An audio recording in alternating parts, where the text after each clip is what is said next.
Hello everyone, this is Neve from Tactica Imperialis, and no, do not adjust your headset. Welcome to this newest episode of Adeptus Podcastus. I don't know why I decided to try and do that in a Remley's voice, but we are where we are. Remley's, as you've probably gathered, is not here right now. He's had issues with Nurgle, he's had issues with other things, and today he's clearly pissed off Tzeentch because he's got no power. He has power here. That's probably going to have to be re-recorded at the end so it doesn't get demonetized, isn't it? Oh well. Sorry. So, if Rem's power comes back on and Tzeentch decides that Rem gets to do the podcast, then he will join us later. But at the moment he has no power, and so we must proceed. And joining me today as our supply teacher cover, as always, is Snipe and Wib. Hello. Yes, hello there. It's been a little while. It has. You were actually invited onto the show independent of Remley's losing his power, but it is convenient that he's not here. I'm so glad you haven't started to suspect us yet. Yes, we're usurping. We're taking over the podcast from within. Yes, of course. But yes, it has been a minute since the two of you were last here. I'm trying to remember when the last episode was. Oh, a few months back. At least 800 years ago. Was it Quizcastus, or has it been since Quizcastus? I think Quizcastus might have been the last one. Yeah, I'll tell you what, you run cover and I'm totally not checking. It was 3 months ago. It was episode 208, apparently. Okay, so it has been since Quizcastus, yes. But not by much. Yes. So yes, we're going back a bit considering this is 216. So if that runs in 8, we'll see. There is a lot to discuss because last night, at time of recording, and I mean last night, literally overnight UK time for all of us poor sods. Oh, it was like 3 in the morning or something, wasn't it? Outrageous. So yes, the Las Vegas Open took place and there was a preview and a bunch of stuff got revealed in said preview and we are going to talk about it. What do we want to talk about first? I just desperately want to talk about the Trader Herald Consul and how, I'm going to be honest, on the Warhammer community page, it feels like it's written by Wib because it uses the word insalubrious. I have never used the word insalubrious. Also, that was not announced at the LVO. So was it not? Oh my god, I've got all my news open. I didn't see it yesterday because I was asleep in bed like a normal person on this side of the time zone.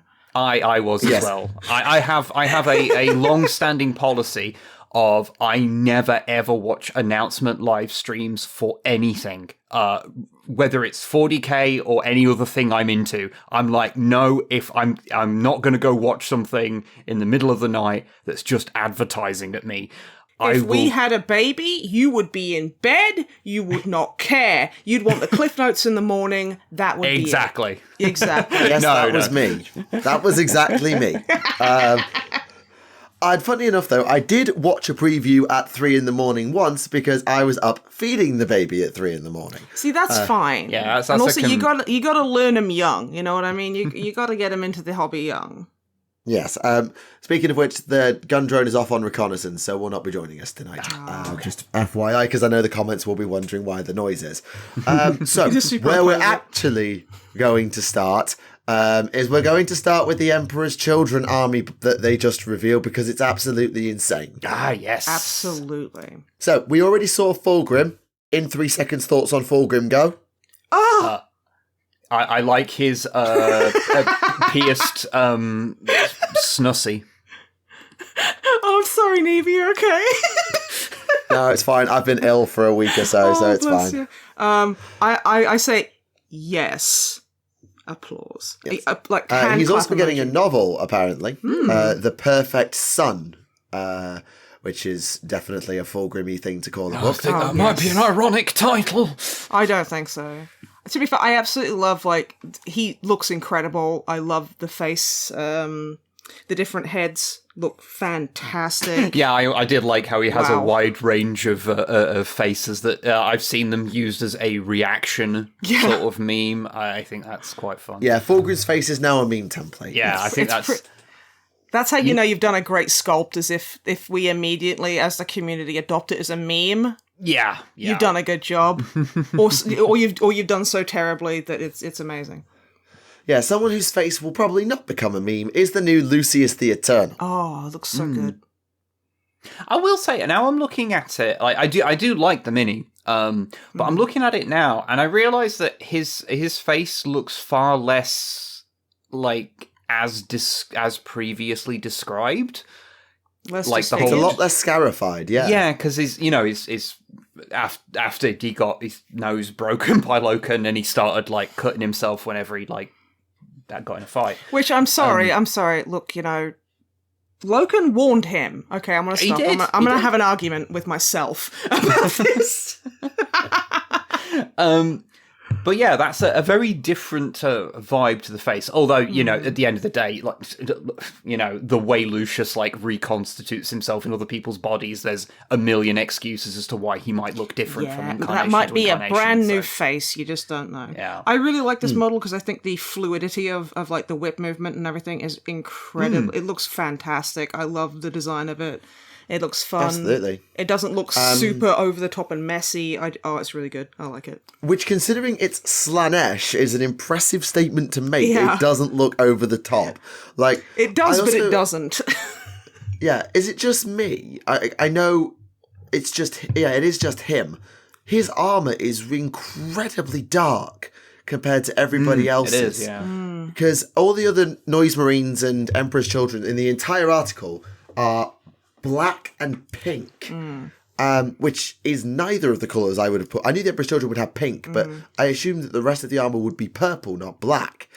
And his is slightly purple, I think. It might just be my eyes going funny. He's got certain parts that are... I like his girdle. Yeah, he's got certain parts that are in a kind of cinched purpley for the tones heavens. to them. But... Yeah. I do like on some of the other Marines, they've kind of got they've been edged highlighted with like a kind of turquoise kind of colour, which I think really looks good. And I also really like the colour contrast. I know this is just a painting thing, because he's got the layer blade now. And the colour contrast, that everything on Lucius is dark or pale or washed out, and then the layer blade is just audacious bright gold. And it's like, that's a really nice colour pop for him as a colour contrast. Looks fantastic. Because it's not his weapon. Yeah. Like, everything is Lucius's except the blade, which was, Fulgrim's. But if you don't want to use Lucius, there are many other options. So they've released a unique Emperor's Children Chaos Lord called the Lord Exultant, which they showed off several options for, including spears, power fists, Doom Siren Sonic Hand Flamers, whips, plasma pistols, power swords, plenty of options and loads of head weapons too, and a very flashy cloak that's tied to his wrist because of course it is. So I also like his selection of stupid heads. They're beautiful. What are you talking about? I'll fight you. They're both. They're allowed to be both. They yes. are. And that's what makes them so beautiful. However, if that is all too stabby for you and you would rather go all in on Noise Marines, you can now take a unique Noise Marine Lord, the Lord Cacophonist. Which is perfect. Which is spelled with a K because Like of Mortal course it Kombat. is. It's beautiful. I have just noticed the marble effect on the pink that they did on... Again, it's just paint stuff, God, but wow. too. Me too. I like the zebra print fade on his loincloth as well. God, they're getting so yeah. much. Jesus Christ. I wish Yeah, they'd stop wow. painting so good. It makes me feel bad about myself. Stop it! Wow, Yeah, they did not have to go this hard. I know, but Is it- it's so beautiful. Is it just me, or between the helmet and like the piping on it? Okay, I don't know how much the pair of you will know about this, but it looks like the Enclave power armor from Fallout. Yes, I know nothing it does a about bit like... hang on, it's the Exo 1 power armor from Fallout 4, if that means anything to you. Enclave armor FO3. Because it's the one that was on the cover of Fallout 2. Oh, okay. That rings a vague bell. Because the Brotherhood of Steel are the ones you usually see wearing that, but the Enclave have their own style. It shows up in other games. Yes, the Brotherhood Yeah, so there's of one from Steel. New Yes. Vegas, if that helps. Oh, yes, thank you. That does help. Oh, yeah, no, I see. It's the tubes. And I really like the fact that he's got 2 sonic hand flamers, a doom siren, and then what looks like can only be described as a fuck-off boombox on his back. It's like a boombox church organ, and it's fucking perfect. It really, really is. But he is not coming back alone. They have redone the Noise Marines, thank fuck. About time. About goddamn with time. sonic blasters, heavy blast master cannons. Oh, and they're called screamer pistols. I keep calling them sonic flamers. They're not. They're called screamer pistols. But one of my peoples at Warhammer Club got some resin cast Noise Marines very recently, like before these came out, and I didn't. And they're actually quite faithful to these new ones. Funny enough, with the 2 speakers on the backpacks and all that. I think the old Noise Marines may have had that, but they were a really faithful take, and I really like what they've done with them. I just find it so odd that they're wearing so much black. Yeah, I mean, I kind of really like the random plates or segment of their armor being pink. I think that's quite. Yeah, the random pink's fun. Yeah, they look a bit like Licorice All Sorts, and I mean that in the most complimentary manner. And like, it's just, it's so nice to see like Noise Marines having such a specific kind of silhouette now, and so much of a kind of what's the word?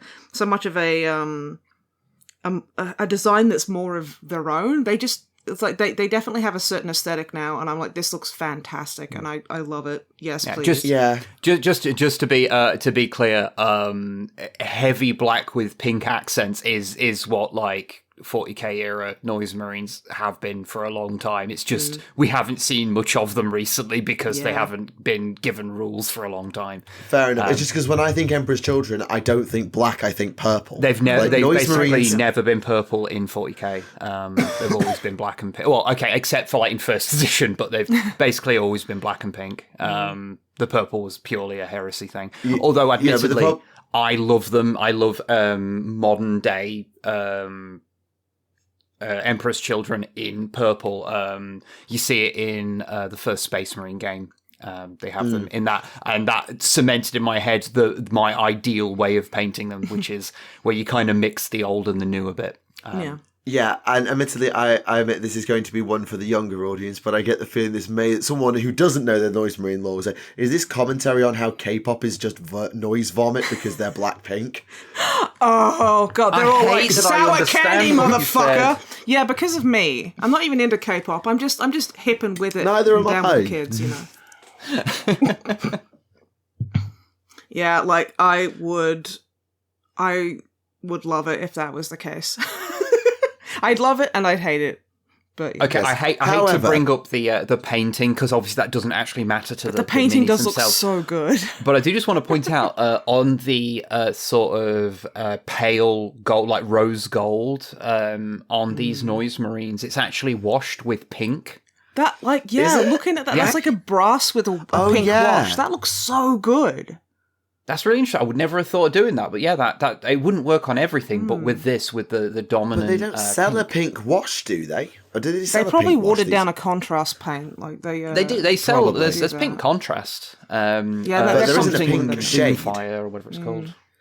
Doomfire there magenta. Isn't a pink shade like Norn Oil or anything. No, I do not know. I don't think so. I don't believe so.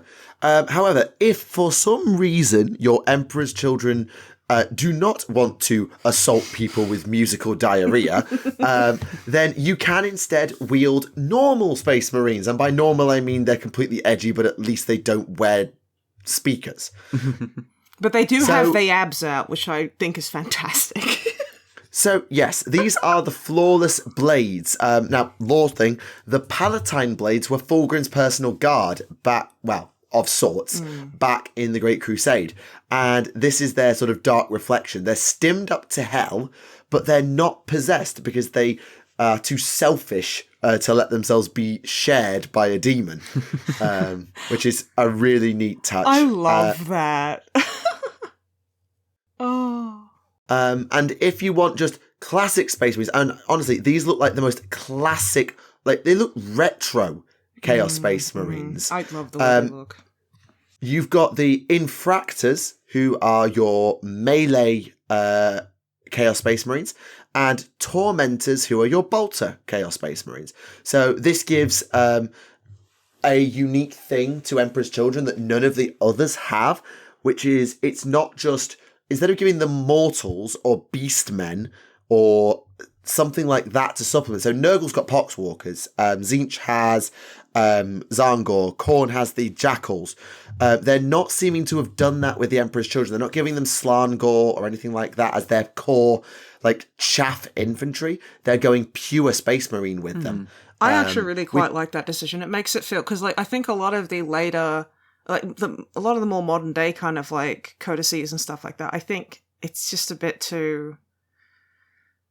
I don't feel that each army is individual enough.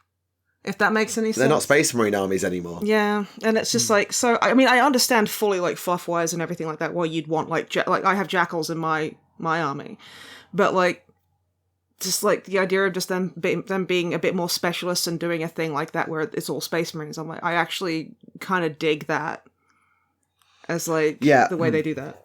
I also like how there's a few beakies in this. I love the beakies are making me happy. And what was it? Birdo is also present.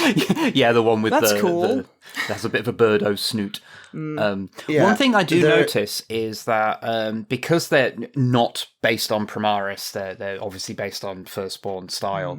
But there's like the limbs are a bit more slender by the look of it. So they almost more look fitted. like. Yeah, it gives them a bit of a unique silhouette. They're a bit slimmer, so it almost makes them look like, for a rarity, Space Marines that might actually be in scale with themselves. Yeah, because I've built and painted and watched people work on so many modern Chaos Marines, and they're chunky boys. They're rectangles. And these feel like. And if I get the year wrong, I apologise. These feel like 90s Space Marines. And I'd say that even if they weren't painted hot fucking pink. Like, they have a silhouette and design that makes you think these are 90s Marines. Yeah, you wouldn't, because they were stout. They were tiny. No, but I don't know if it's RTB01 or if it's the 2000s. There's a brand of Marines that these remind me of that are much more retro. I don't know if it's the old Tactical Squad or the Tactical Squad before that, or I'm going all the way back to RTB01. I don't know. But there is a old Space Marine or Chaos Space Marine sprue that has this slim fit silhouette and these retro style helmets and chest plates and things like that. And it takes me back to a bygone era, though I can't date said bygone era. I mean, that's as well, that's perfect for a traitor chapter. That's exactly what you want out of it. It's like, echoing things. That's where you get the beakies and the cool stuff like that. So I think, like, design-wise, they are so goddamn fun to look at.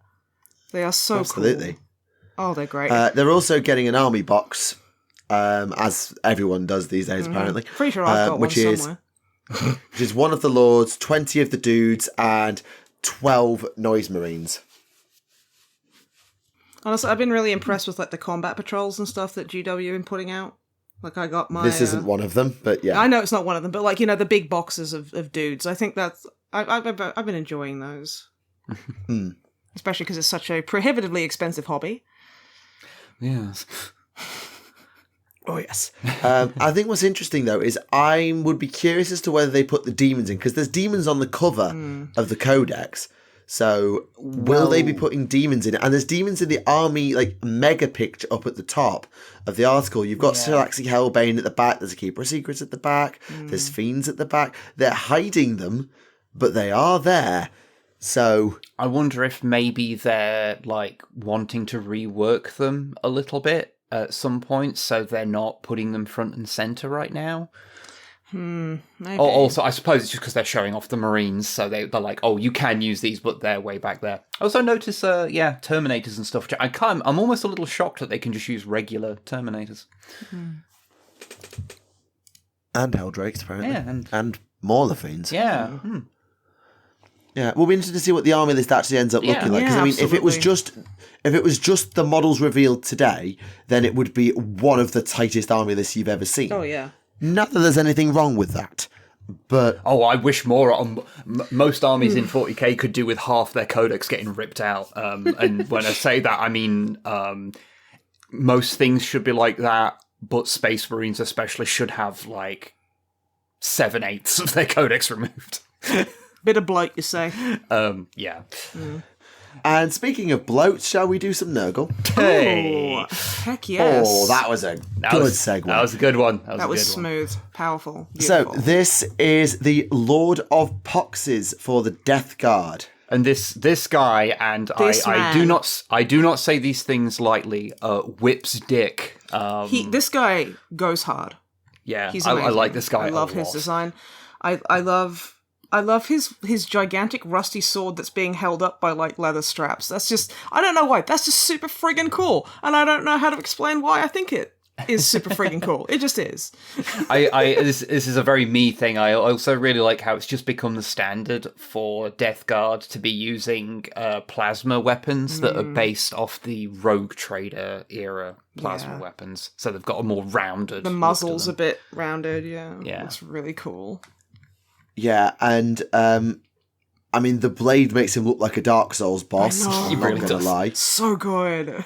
Combined with and his actually- bloated backpack, with just stuff janked. Yeah, this guy This would is me fit playing the very long dark. into a Souls-like game. Like, Yeah, so how this works is it's a miasmic turbine, so it vomits contagion into the air like just an emitter all the time. Nice. But here's the funny bit. The viruses themselves that are pumped out are incubated in his lungs, extracted and mixed with fluids to create vapor that ignore the laws of nature. We get it, you vape. God damn. It smells like cotton candy as well. Jesus Christ. That goes so unreasonably hard. Yeah. Yeah, no. I should also point out with this article, they threw a 40k roadmap at us for the next chunk of the year. So we've got Eldar and Guard and Emperor's Children in the current wave. So Guard got their army box. I think it comes out tomorrow at time of recording. We've seen the Craft Worlds Mega Drop, and we've just seen Emperor's Children today. Then it's a wave of chaos with World Eaters, Death Guard, and Thousand Suns all getting redone with new codices, and we assume new minis. And then on the horizon, things get spicy. Because then they start being sneaky. So my predictions, based on what I can see, is that's Grey Knights, Looks like, yeah. Black Templars Definitely. with the axe because of the chains, Yeah, that's Chaos Knights, and then this is a salamander. That's a salamander. Yeah. Now, That's just a salamander. It is, but the question is, are we getting a salamander's separate thing? Or is this something else entirely where it's just, hey, we're doing a Space Marines patch or we're putting a new Salamanders mini out? Like, I don't know, and I'm curious because, well, we did some research before the show because we were talking about this where we were getting set up. The Sallies have never had a book of their own apart from, like, once. Yeah, they had a supplement for the second 8th edition codex where they put out a bunch of different ones. And then before that, I think the only other time they had a list entirely of their own was back in like 3rd edition for the Armageddon list. Obviously there's been things in between where here is like a mutator for the Force that makes them salamanders or whatever, but to have like a full codex of their own, like standalone, is something they've never had before. Absolutely. So that will be interesting to see exactly what that means. But if this all sounds like too many Chaos Space Marines from the Horus Heresy era of 40k for your liking, and you would rather punch a massive cannon las bolt through their heads, then I would draw your attention to the Horus Heresy because they dropped the Thanatar. Yeah, that thing has that's certainly a weapon. Sure So is. yes, this is the Thanatar Calyx Siege Automata, which is all about single target annihilation. With its Solex pattern heavy las cannon, able to spear through the armor of a super heavy tank and disable it with a shock pulse. And if that's not enough, it's also got a, and I quote, graviton ram for a power fist. I like that it is described as a poorly understood weapon that pulps flesh and sensitive systems alike. Yeah, that's ridiculous and also incredibly cool.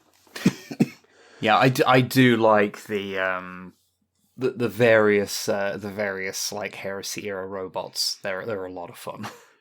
Yeah, I was kind of hoping that this was going to be a Dark Mech mini. I don't know why, but well, I know they're doing Dark Mech at some point, but I was hoping to see some Dark Mech today.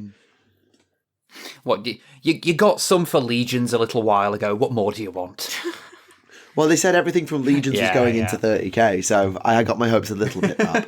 I think there's the big asterisk eventually. I would like to say his head looks like a hot dog, and I like that. The head definitely. I needed to put my 2 cents in. I think like you see it from the preview image of it, where you see it from sort of a low angle. It does kind of give me a bit of an almost Iron Giant-y kind of vibe to the head. But otherwise, it doesn't look like that when you're looking at it dead on at all. Yeah. And so, we're going to stick with the 41st millennium because, well, there's apparently a really cool thing for AOS, but I have deliberately not spoiled myself. Like literally, I got up this morning and I looked at one article from LVO, which we haven't got to yet, which was one of the old world articles. And then I went, I am not spoiling myself for the podcast tonight. So we're into brand new territory with new Ash Waste Nomads. Oh, yes. For Necromunda called the Shadar Hunters. Yeah, I love these guys. I have been developing a theory, and it's a very simple theory, which is that Necromunda keeps winning. Yeah. It's... Okay. Yeah, just the level of, like, creativity and life in Necromunda minis is pretty. It's rare for me to see a Necromunda mini and not go, that's the coolest thing I've ever seen. That's high praise considering how many minis come out for Necromunda. Yeah, like I do think they do suffer from a thing that I've talked about many times about how, like, a lot of modern Games Workshop minis are so ludicrously over-detailed that they are kind of intimidating to even think about painting, and these are one of them. These are definitely in that category. And I think a lot of the Necromunda stuff is, but it's not quite so bad in Necromunda because you're only painting a small handful of them rather than painting an army of 50 of them. So it's not quite, it's not quite the issue it is for, say, 40k or AOS or what have you. Yeah, I can tell you, staring down Blissbarb archers, even 10 of them, is fucking terrifying. Yeah. Oh, yeah, I can imagine. I genuinely only got through 5 of them before I sold the army. And I had that army for 3 years, and I painted fucking 5 of them. Like, they're that intimidating. However, if you want something easy, they also have Arthramite spine worms, who apparently have anticoagulant saliva, meaning that even if you can rip them off, you will just bleed out. They're just little babies. They just want to play. They're just little guys. Just little guys. That's okay. They're friends. They're just curious. And they've also... they've dropped a bunch of Nomad upgrade pieces and a fortified hub module for making like a dust storm shelter as an observation post type thing. I actually really dig that. It's like a 40k version of... a weather station. Well, I was going to say the tower that Ezra Bridger lives in Star Wars Rebels. I don't know how... if that's a deep cut. That is. Deep cut. You goofy It's a mainline series for children. It's not that deep. It's also about 800 years old, so... It's really not. It kind of is. But yes, right. One last thing for 40k, which is Minkalesk got a mini. Yes. In fact, she didn't just get a mini, she got herself a whole-ass command squad, which is Hell's Last, I believe they're called. Well, that's what her regiment is. So you've got her Commissar Shand, veteran trooper Jaromir, Confessor Talabias, who is a priest carrying a standard, which is funny. Love that. And Gronya Ironbrow, who is just a random jabroni by the looks of it. These these look are so fun. I love the way they look. They're so cool. Like coming Absolutely. at it purely from just how the minis look. 'Cause I haven't actually read any of the stories that this stuff comes from. But yeah, they're fun, and I do like because I remember the old mini for her, which I never quite liked the face on it. It was boring. Yeah, whereas this one's a bit more interesting. Well, it's more expressive. It's more kind of looks like the picture. I also have a bit of a soft spot for minis that are sort of a little more at rest. So I really like the Commissar. Yeah. Coyly holding a power axe. You know what? His back. He looks like when I used to go clubbing, there'd be that guy outside having a cigarette outside every bar. Yeah. And he'd offer you ket as you walk by. Yeah, I was going to say, he does look like he's about to sell you ketamine. Yeah. Would you like to try the Emperor's ketamine? Like, no, thank you. Have a nice day. The Emperor is trapped in the ultimate K-hole. Yeah. Poor bugger. Well, if you want to learn more about Minkelest, she's got a whole ass series, and this lot got a new one called Hell's Last. But AOS is getting a Black Library Mini 2, which I'm only just scrolling down to now, which is from the Gotrek novels, Malineth, Witchblade, and what did they do to her face? Well, it's easy because she's a That's vampire my from the immediate- Buffy the Vampire Slayer series. She's a witch elf. Apparently, she's a vampire from Buffy the Vampire Slayer TV series. Yeah. I mean, Is she supposed to have eyebrows or not? Because it looks like she's missing eyebrows. yeah. Well, you can see underneath is her novel artwork, the artwork of her on her own solo novel. And, like, it just looks like... I think she's had some of the Emperor's ketamine, as you put it. Yeah, it's like, see, this is why, not even once, kids, not even once, because your face you'll look like you're in Buffy the Vampire Slayer TV series. Seems to be something I'm just referencing today. But yeah, no, I think, like, maybe the paint job's just a little bit, like, I mean, the paint job's fantastic, but I think maybe the painter just, because eyebrows are notoriously very hard to paint on miniatures. They end up looking like Groucho Marx, or they end up looking like they don't have any. So I'm wondering if it's just the way that they've painted it, or if the actual I'd like to see how the actual unpainted like sculpt looks on the sprue. Yeah, that's the thing, because sometimes you can accidentally insinuate a bit more of a shape. A bit more to shape something. than there is. Yeah, that's what I'm giving the benefit of the doubt. That's what I think might have happened. I'm hoping. Because I know someone out there is like, this is my favourite character, and I love this. Oh no! I will point out that I'm not throwing shade at the painter, because they have given her winged eyeliner. Yeah, and I can't even do that on my own face. That's impressive. I was going to say I struggle to do that. Oh god, yeah.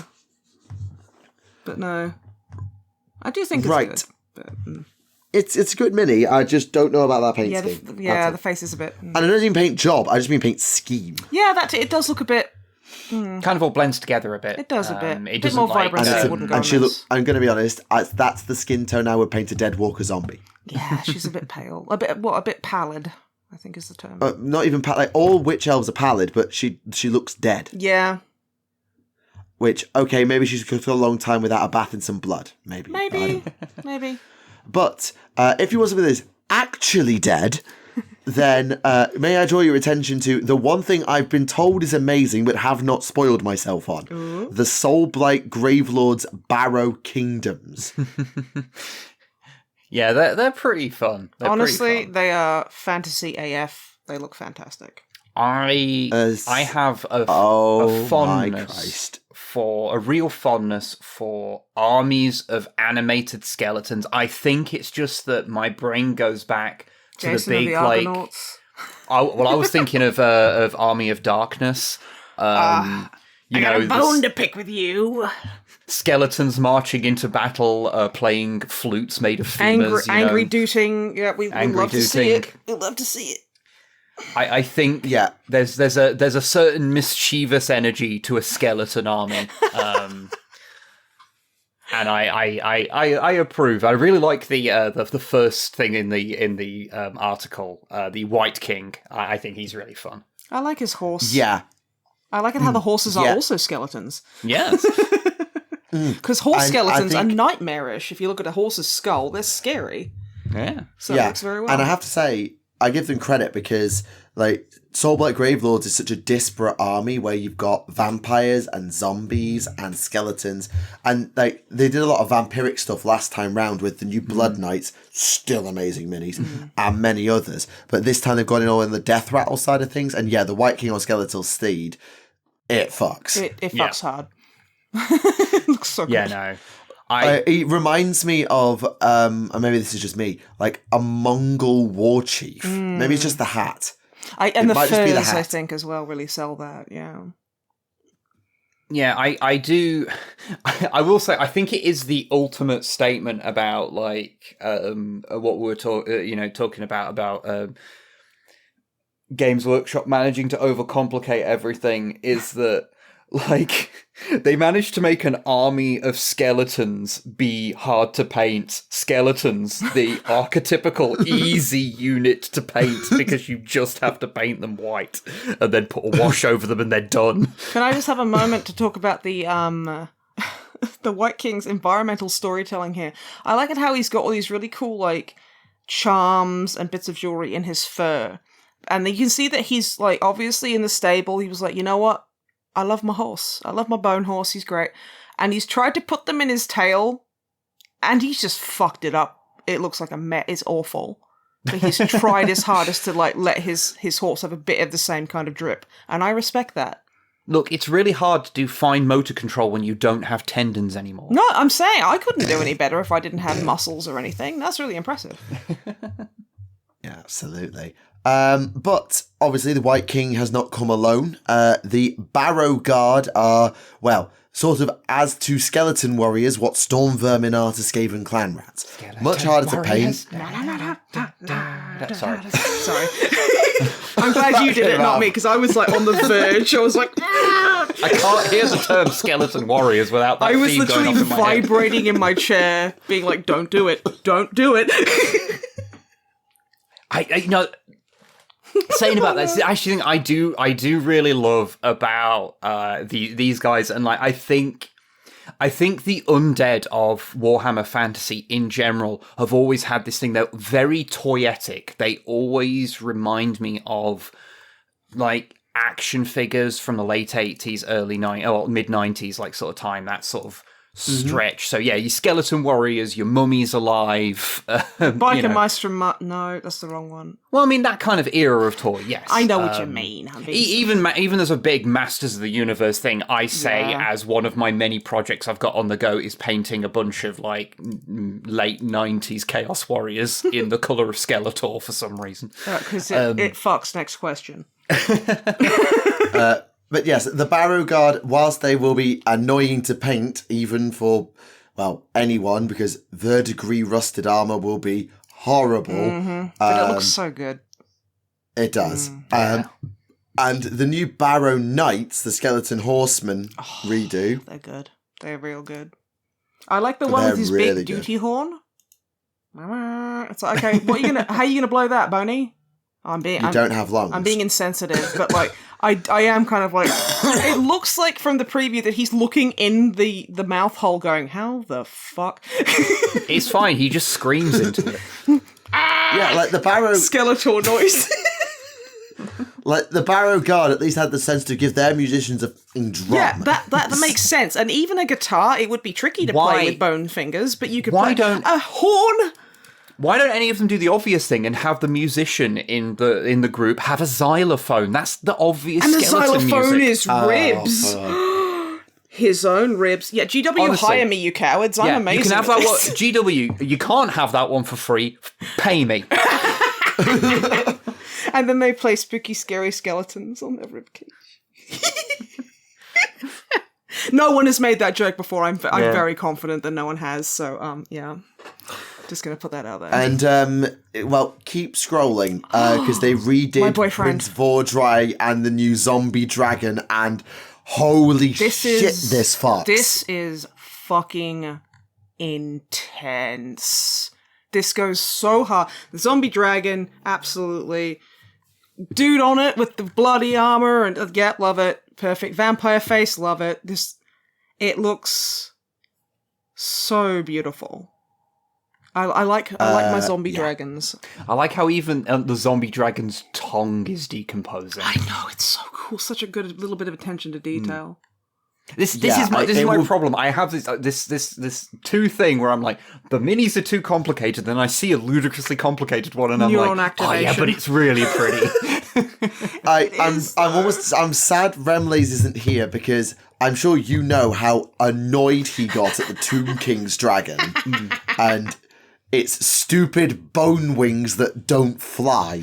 So I feel like this is justice for the Tomb King's dragon. This has flesh on it, but it's looking a bit dog-eared, so it's fine. It's fine. I'm sure Rem's fine. Well, the thing is, at the scale of AOS, nothing really needs to get full flight. All it really needs is to be able to glide a little bit. That would that would barely glide, dude. Come on. Yeah, but it doesn't need to achieve full flight. So you can argue if you just rear up and flap, I'd say that would do most of your job for you.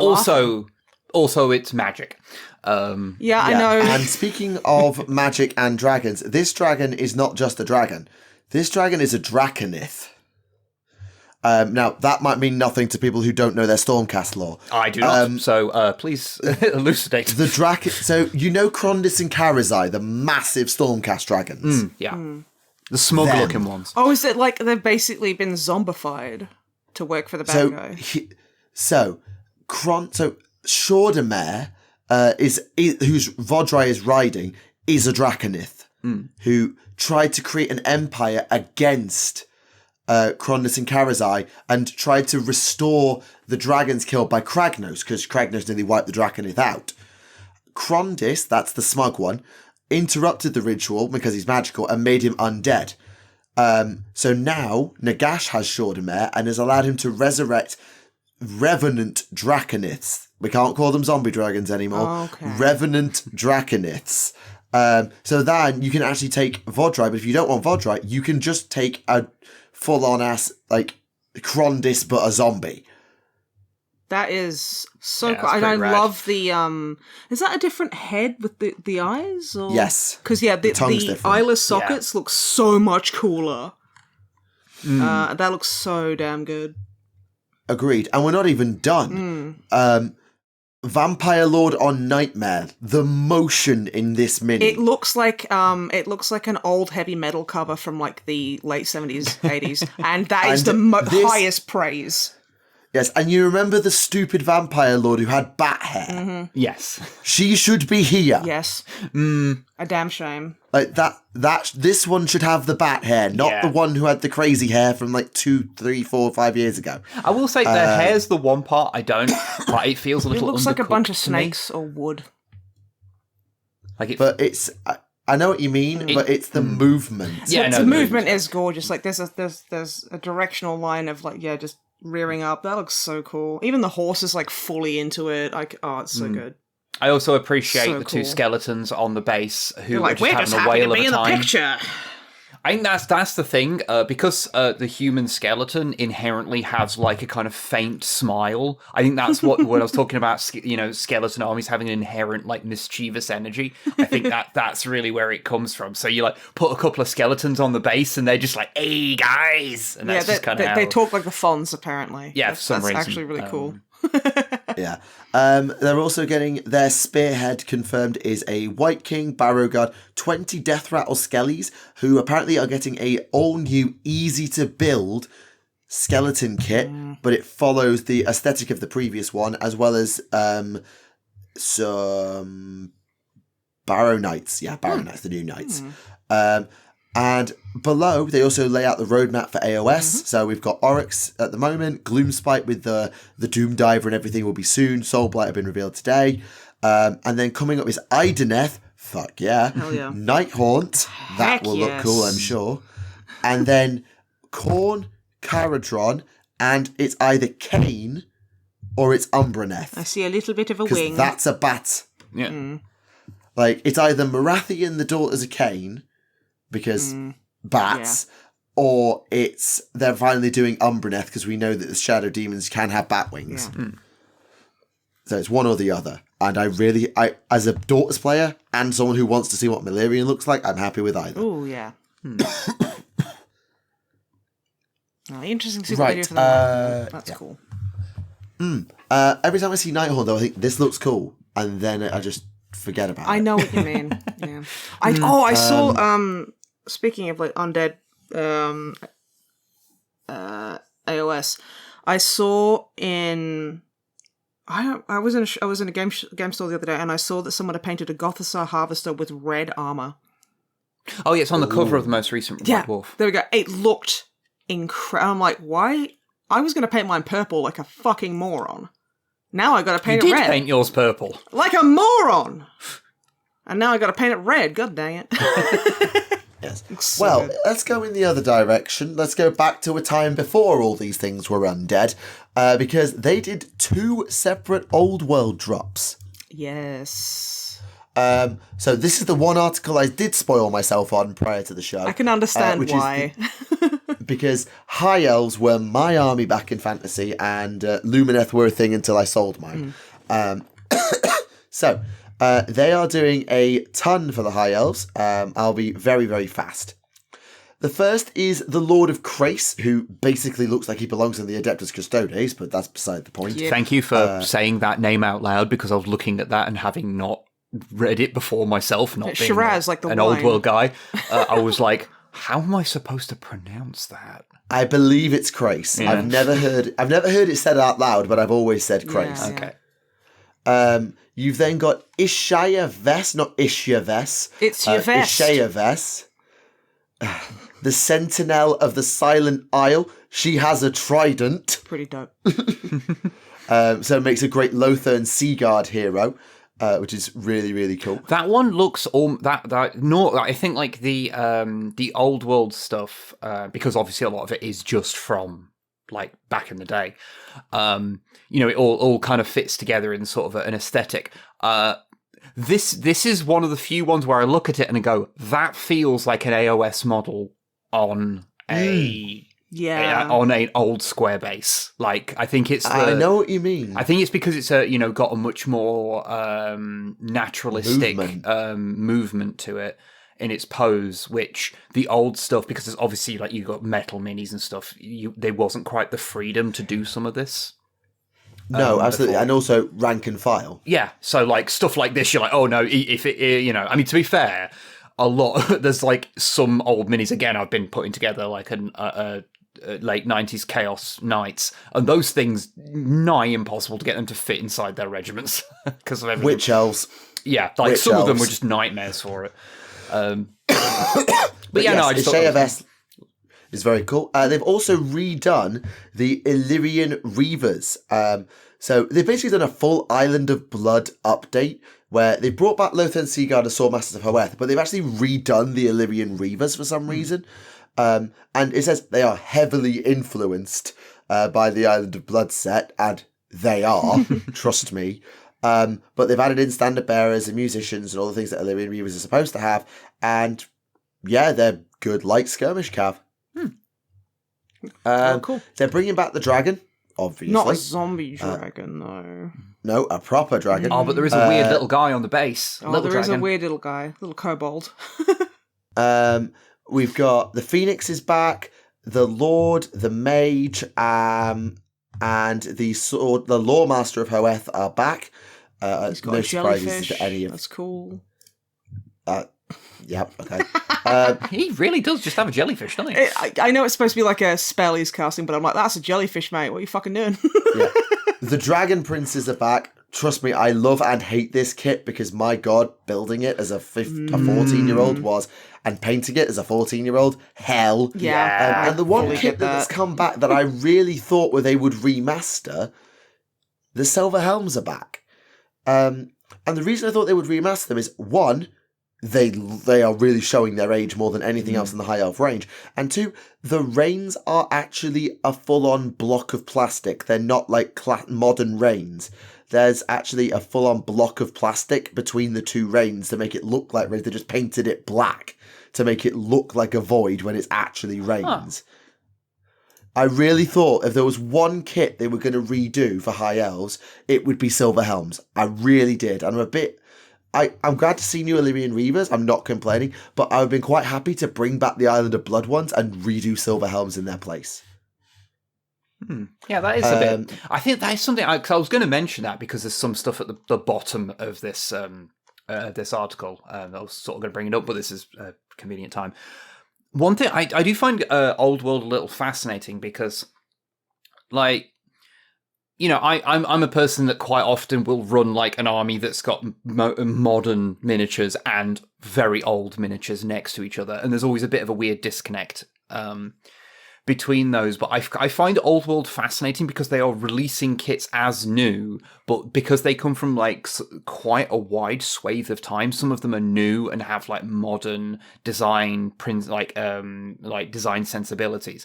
And some are quite old and quite janky by modern standards. And it's kind of wild to see them just releasing them new with like, oh, here's with a modern style paint job, but they can't hide some of the jank.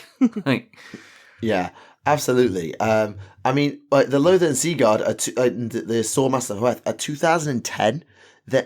And so are the Phoenix Guard and White Lions. They're not that old. The Sisters of Avalon and Shadow Warriors are even younger than that. But then you look at the Archers, who've got like fat, round heads, and everyone's got an identical bob cut. Because they were made in the 90s when they only had about 3 molds. Yeah, it's like because there's some that are dangerously close to monopose kits. Yeah, and yeah, it's kind of fascinating to see them presented as a uniform range when they're really not. No, like again, the same thing at the bottom. Like you've got the High Elf Bolt Thrower, which is ancient, right next to the Lothern Skycutter, which is the flying eagle chariot, which is one of the coolest minis you've ever seen, and I wish the Ideneth fucking had one. Like, why don't the Ideneth have flying, floating sea chariots pulled by some sort of octopus beast of octopus, eels? I don't fucking care. Sharks would be absolutely dope. They already have Shark Cav. God damn it! They've got Eel. They have Eel Cav. They have Shark Cav, and they have the Deep Mares, which are like okay, I've got it. Seahorse crate, mini crate. I've got it. Fuck, what are they called? Wib, you called me this the other day. No, horseshoe crabs. Oh yeah, they should have horseshoe crabs. They should have horseshoe crabs, because then you've got the excessive amount of detail that GW love putting in modern miniatures. You've got them being weird and freakish and otherworldly and foreign and weird. And, like, they swim by lying on their back and just kind of thrashing. So that could look really cool. Or, like, actually just get a bunch of, like, mutated seahorses and make it like King Neptune from SpongeBob. Okay, even better. Let's do that. What would be... I don't... okay, not being an AOS player, like, AOS doesn't really... They have, like, their big centerpiece models, but they tend to be, like, a guy. Like what's the name? The Vermin Lord, the big Skaven guy, things like that, and the Gash, like that kind of thing. But they don't really have like big Titanic units very often, like something the equivalent of like a Baneblade or something. They don't tend to have much like that, right? There are some armies have big monsters like the Doom Turtle, for example, but it really depends on the faction. Because I know there's the big T-Rex that Seraphon have.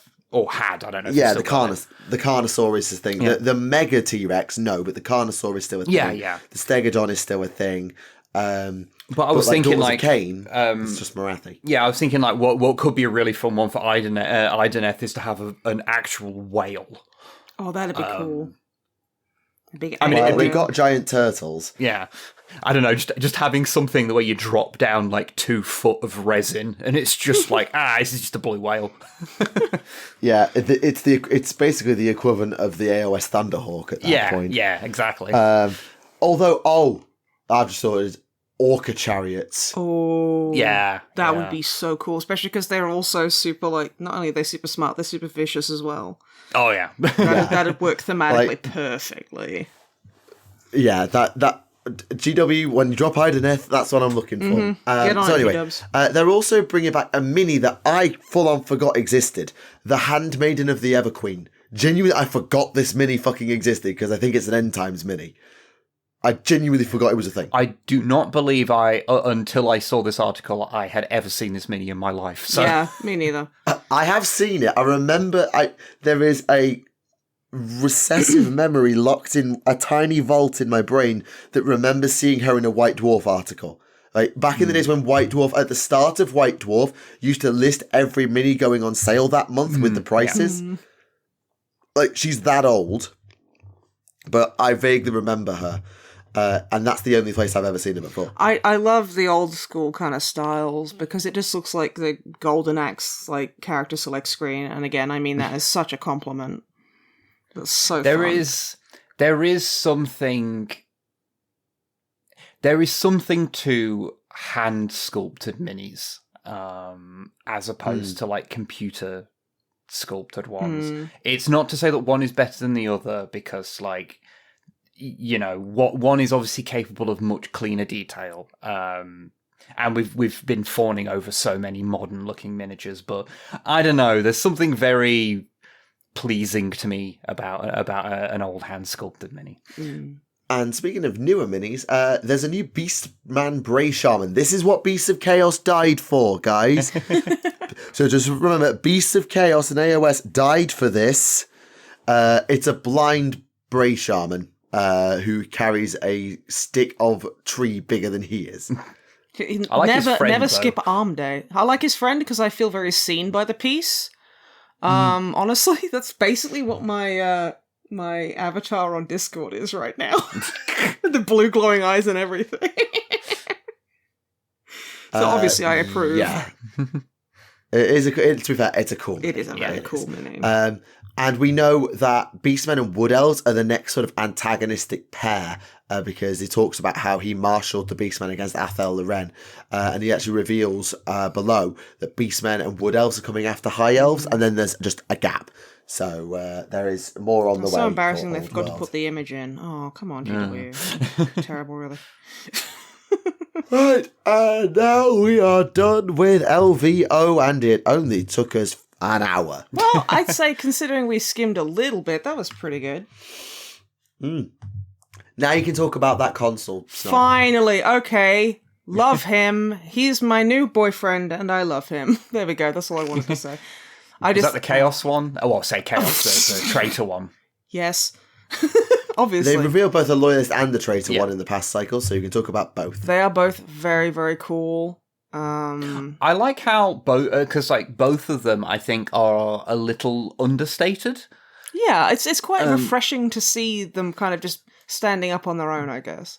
Like, I've seen some people say that they're maybe a little boring, but honestly, I really like them. I especially like the Loyalist one. I like his like robot leg. That's really cool. Oh, it's just a little baby dreadnought like foot. It's very, very dreadnought. Which is just like, hey, that's how like they do ankle joints in the 41st millennium, and I just kind of like that.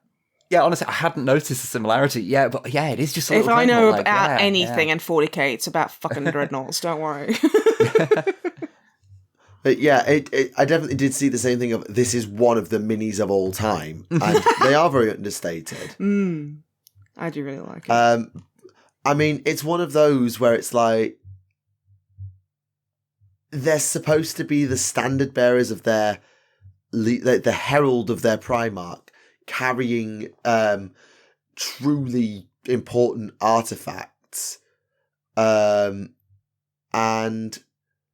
it just, I don't know. I thought that if they're going to make one mini flashy, it would be the standard battle standard bearer equivalent. Like, I'm not against them being understated. It's the Horus Heresy. They haven't got time to be flashy. Yeah. I get that. That's fine. But of all the minis that would be flashy, I thought that it would be this one. I get you. I get you. Yeah. It's one of those things where I think...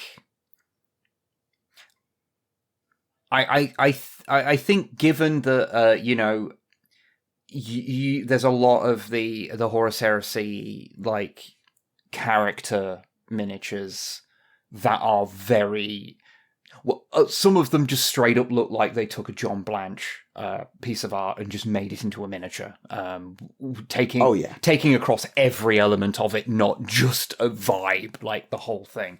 And so they have like they ludicrously over ornate with like details on them that make you go, what exactly does that do? It looks cool. Apart from look cool, which is all it needs to do. To be clear, I'm not saying that as a complaint. Personally, I kind of prefer a simpler look to Marines. So I like this to me sits like in the sweet spot where this is like the amount of ornate that I actually really like, without going too far, but also just a little bit more than a standard line trooper. So I may be a little biased in this thing because it just sits in that sweet spot to me. No, I can see it. I also really like the edgy "we live in a society" head. That's pretty cool. Yes. The trait one with his... Yes. Right, where do you want to go next? We've got Underworlds, we've got Deathcore, we've got Old World, or we've got some Joy Toy minis. I'm admiring the Sanguinius right now, so... Sanguinius? I didn't realise they were... I barely check up on the news. What Stream Chat tells me is what I'm like, oh shit, yeah, I guess that's coming out. Oh, the Joy Toy Sanguinius from October last year. Yeah, I know. This shows you how, like, out of the loop I am and how aggressively my medicine has worn off. I'm just like, oh, wow, they've got 40k in the 41st millennium now. So I guess we'll do the Joy Toy. Wait, the Emperor is dead? You guys didn't tell me? What? I did too much Ket. We talked about this earlier. Oh, yeah, so he's on that big chair. Oh, now I feel like a goober. Yeah. So, yes, they are doing the Black Talons, which is the Age of Sigmar like hunters from the animated series on Warhammer Plus. And they've actually done something I've never seen before, because one of them has an eagle. It's only got one head, though. Don't get too excited. Oh, yeah, say it West. So they've literally, to keep this mini attached to the Stormcast, they've got her on like a clear plastic mechanical rotating winch. A little arm thing that holds it still. Like hinge arm. Yeah, it's basically like if you've got an AdMech army and you want to create a stealth tech priest, this is your invisible servo harness. Okay. If you want to create naughty eagles get put in the bird grabber. Okay, I'm just going to say, as an action figure guy, the little stand thing it comes with is a fairly. It has got a bit more joints in it, the standard one, but it's a fairly standard figure stand. You can get those in like packs of 10. So yeah, I it's do just need to get some actually. It's just one of the kind that has the claw that's detachable. So for reasons I don't fully understand, you can then attach a bit of a branch to it, which the eagle can then sit on. Because that's not actually attached to the figure. That's just standing make it sitting clear behind plastic all the way around, or make it a branch all the way around. If it was that's a really strange... It should have been a branch, but yeah. If it had just been like a specialised attachment so the bird can just sit on it, then the bird looks like it's flying. But because they've put it on a branch, then it just looks like there's a flying branch. That's really peculiar. I like to think it's like... It's a play on the olive branch that the dove brought the boat guy from the Bible. But it's like an angry branch. The boat Bible. Guy. Yeah, I think his name was like, I don't know, Noah Antoine or something. I can't remember his name. But give me a break. But yeah, and it's just like, yes, here's my it's not an olive branch, it's an anger branch, and I'm here to fucking beat you with it. So that's kind of my read on it if I want to no prize this. Okay. You okay, Neve?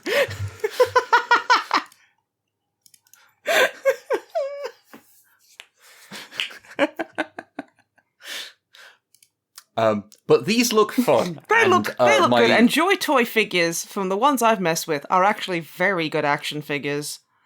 So, yeah. Right, can we talk about 2 grots in a squig hat now? I was wondering when you'd ask. So, right, Underworlds. There's a new warband. It's called Borgit Beast Grabbers, and I quote. And they've got a bunch of different gobbos going on, because, of course they do. You've got snags, a Borgit Wolf Killer, who's your sort of boss. You've got an Archer, you've got sort of a Grabbing Claw Kai, a baby Troggoth, we'll get back to that, and by pretending to be his pet squig, 2 grots called Rig and Sham, and they've literally thrown a squig pelt over their heads to run around like a squig and lead the Troggoth around, which is fucking hilarious. Hey, if it's stupid and it works, it ain't stupid. Yeah, I like the idea conceptually. Very good. But yeah, there was some discussion about these, especially with the Troggoth, because it's supposed to be a baby Troggoth, or at least a younger Troggoth. An adolescent. And it does seem like a lot of people look at it and they find the face like it doesn't scan to them. It looks like the eyes are in the mouth. It looks like it's nostrils. Yeah, it looks like the little dip that meets the bottom lip looks like its nose or a little witch's hat. It is. That is its nose. I'm saying it's like I can understand how it could be. It would take you a couple of seconds to kind of read that as the face. Yeah, because it does look like its nose, and then like where its eyes are, it looks like it's kind of like the old Ninja Turtle mouths on the figurines. Yes, looks a bit like that. So I get it. I can. Yeah, I can see. I totally understand why some people just look at it and just find it really, really hard to pass as a face. I can see what they've done, because obviously, like, Troggoths have like a high nose and low eyes. But this is like taking it to an extreme, and it means that it stops reading as a face fully. I would have personally, I would have gone with the old artist trick. I mean, I don't think it really translates very well to sculpting, because I am not a sculptor. I am a traditional artist. I would have just given it anime eyes and been like, it's a baby. What? There we go. Big anime eyes. Give it big anime eyes. Give it a magical girl transformation. It would be so easy to read at that point. But yeah, a lot of people trying to get their no prizes by saying like, oh, this is we've not seen like a younger one before, so maybe this is just what they look like when they're younger. And it's like, well, yeah, okay, but like, if a lot of people are looking at it and going, fine. I don't understand what I'm looking at, that's probably that is something that is probably not ideal for people to have that instinctive reaction when looking at a miniature. Yeah. But I mean, again, it keeps coming back to the complicated minis aside. I do like the two grots being squigs. That is quite and it's Underworlds, fun. So being complicated is fine. You're only painting like 5 guys, so it's fine. I do feel like these kind of miniatures, they're kind of like, this is like the alternative version of, how grandparents always have those, it's a little porcelain figure where a little boy's having a wee and a little girl is like looking nearby going, oh no, Boris is having a wee, oh, I'm so scandalised, and there's also a dog there. It feels a bit like that, but good. What I'm saying is that it's telling a story. It's a little diorama. Yeah. that is the thing, especially with and I think that's very fun. AOS Goblin stuff. They're very big into like, there's always a grot there going, oh no, and then one of them's being dragged by their foot or whatever, and it's always a fun kind of little. There's a narrative being told in the mini, and like I think given that they're working with such a small kind of canvas to tell a little story, I do think that's cool, and they are really fun. Characterful minis. They are. Even if the one I presume he's the leader, the one with the sword and shield. What's his name? I guess he's Borgit. Borgit. His pose is really weird. It looks off balance. He does, yeah. In a way that like I know there is an intent, like there's a bit of intentional. Like off balance they're supposed to do, but it also kind of looks like that also wasn't 100% intentional. It's like, when you glue something and like the glue is like you just haven't applied enough, or maybe you've applied too much and it doesn't dry right away, and it starts like the miniature starts like leaning ever so slightly. I mean, it works. It's still fun. It's got a bit of interesting movement, even if it is a bit askew. Yeah. I think it also might be a thing. I think I find with a lot of modern Games Workshop stuff is I look at pictures of it and I don't like it that much, and then I'll see it in real life and go, actually, that totally works. And especially with any kind of action pose, sometimes from the angle they photograph it at, it looks weird. But then you see it in real life and you see it as a 3D object and you go, oh, it totally makes sense. So I kind of assume whenever I make a comment like that, that's probably what's going to happen. I'll see it in real life and go, oh, actually, it looks fine, Yeah. Probably. Right. Did you know they brought Commissar Yarrick back as a Krieger? Did they? Did they? Well, okay. What I mean by that is, you know how Yarrick had that rule where if he died, he came back? Oh, yeah. Yeah, well, the new Krieg hero does that. Oh, okay. Oh, yeah, Blood Marshal Orcs. Dreer. Yeah, Marshal Dreer, on a 2, the first time he dies, on a 2+, he comes back with D3 wounds. That's pretty good. But yeah, that's a thing. I've just been reading through some of the Krieg rules. And did you also know they've completely ditched the infantry squad? No. Oh. Interesting So move. now, basic platoons are gone. You can only take Cadian, Katakan, or Krieg. Oh. Wow. So they each have separate. They each have separate data sheets. They've got their own unique infantry, and it says, for example, there's nothing to stop you using. And these are basically archetypes. Is what they're trying to say. Is that this is not, if you take, are your Mordians Cadians or Kriegers in style? So you've got to pick one. So basically, your 3 ways of running guardsmen now are Cadia, Katakan, or Krieg, which I'm gonna be honest, I don't like that. Like, I get it reduces codex bloat, but also I really don't like It's that. an interesting way to go about it, but yeah, I mean, not really. I don't know. I kind of just think guardsmen should be guardsmen. I think Yeah. it just you like. I see a bit in both. So we're currently working on. Here's a spoiler for our next video. The next Codex Compliant is on one of the old, the first 3rd edition Guardsman Codex. And, that's like still when there was tons of the metal miniatures, the old Perry twins, like Guardsman miniatures knocking around. And it's just like, oh yeah, they all just use the same rules because, like, are you really going to get bogged down in having 10 different sets of rules for mildly different regular humans on the battlefield with las guns? Do you really need it to be that granular? No, you do not. I don't know. Well, it's not that granular, but it is 3 separate options. And I mean, they are very different in play style. Like the Cadian squads can Overwatch on 4s. Sorry, are you fucking Tau all of a sudden? Like, they Overwatch better than Tau do, when that was Tau's entire gimmick for a while. Krieger's heavy weapon squads get to shoot after they die, and are not affected by battle shock in terms of stratagems and orders. And Katachan ones get anti-monsters and assault weapons if they've got officers. So they do play very differently. Oh, and you can now take Rogel Dawn tank commanders. Yeah, I'm currently I'm currently starting to build a tank company, but Grot themed, because of course.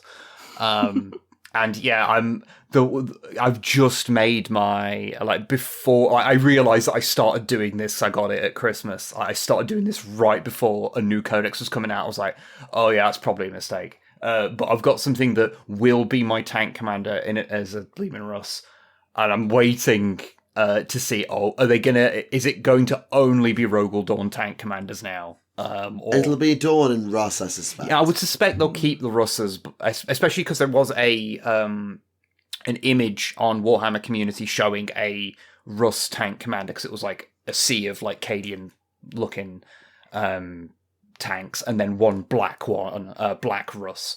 So I presume if they did that, that must mean it's still around. Okay, I'm holding on to that hope.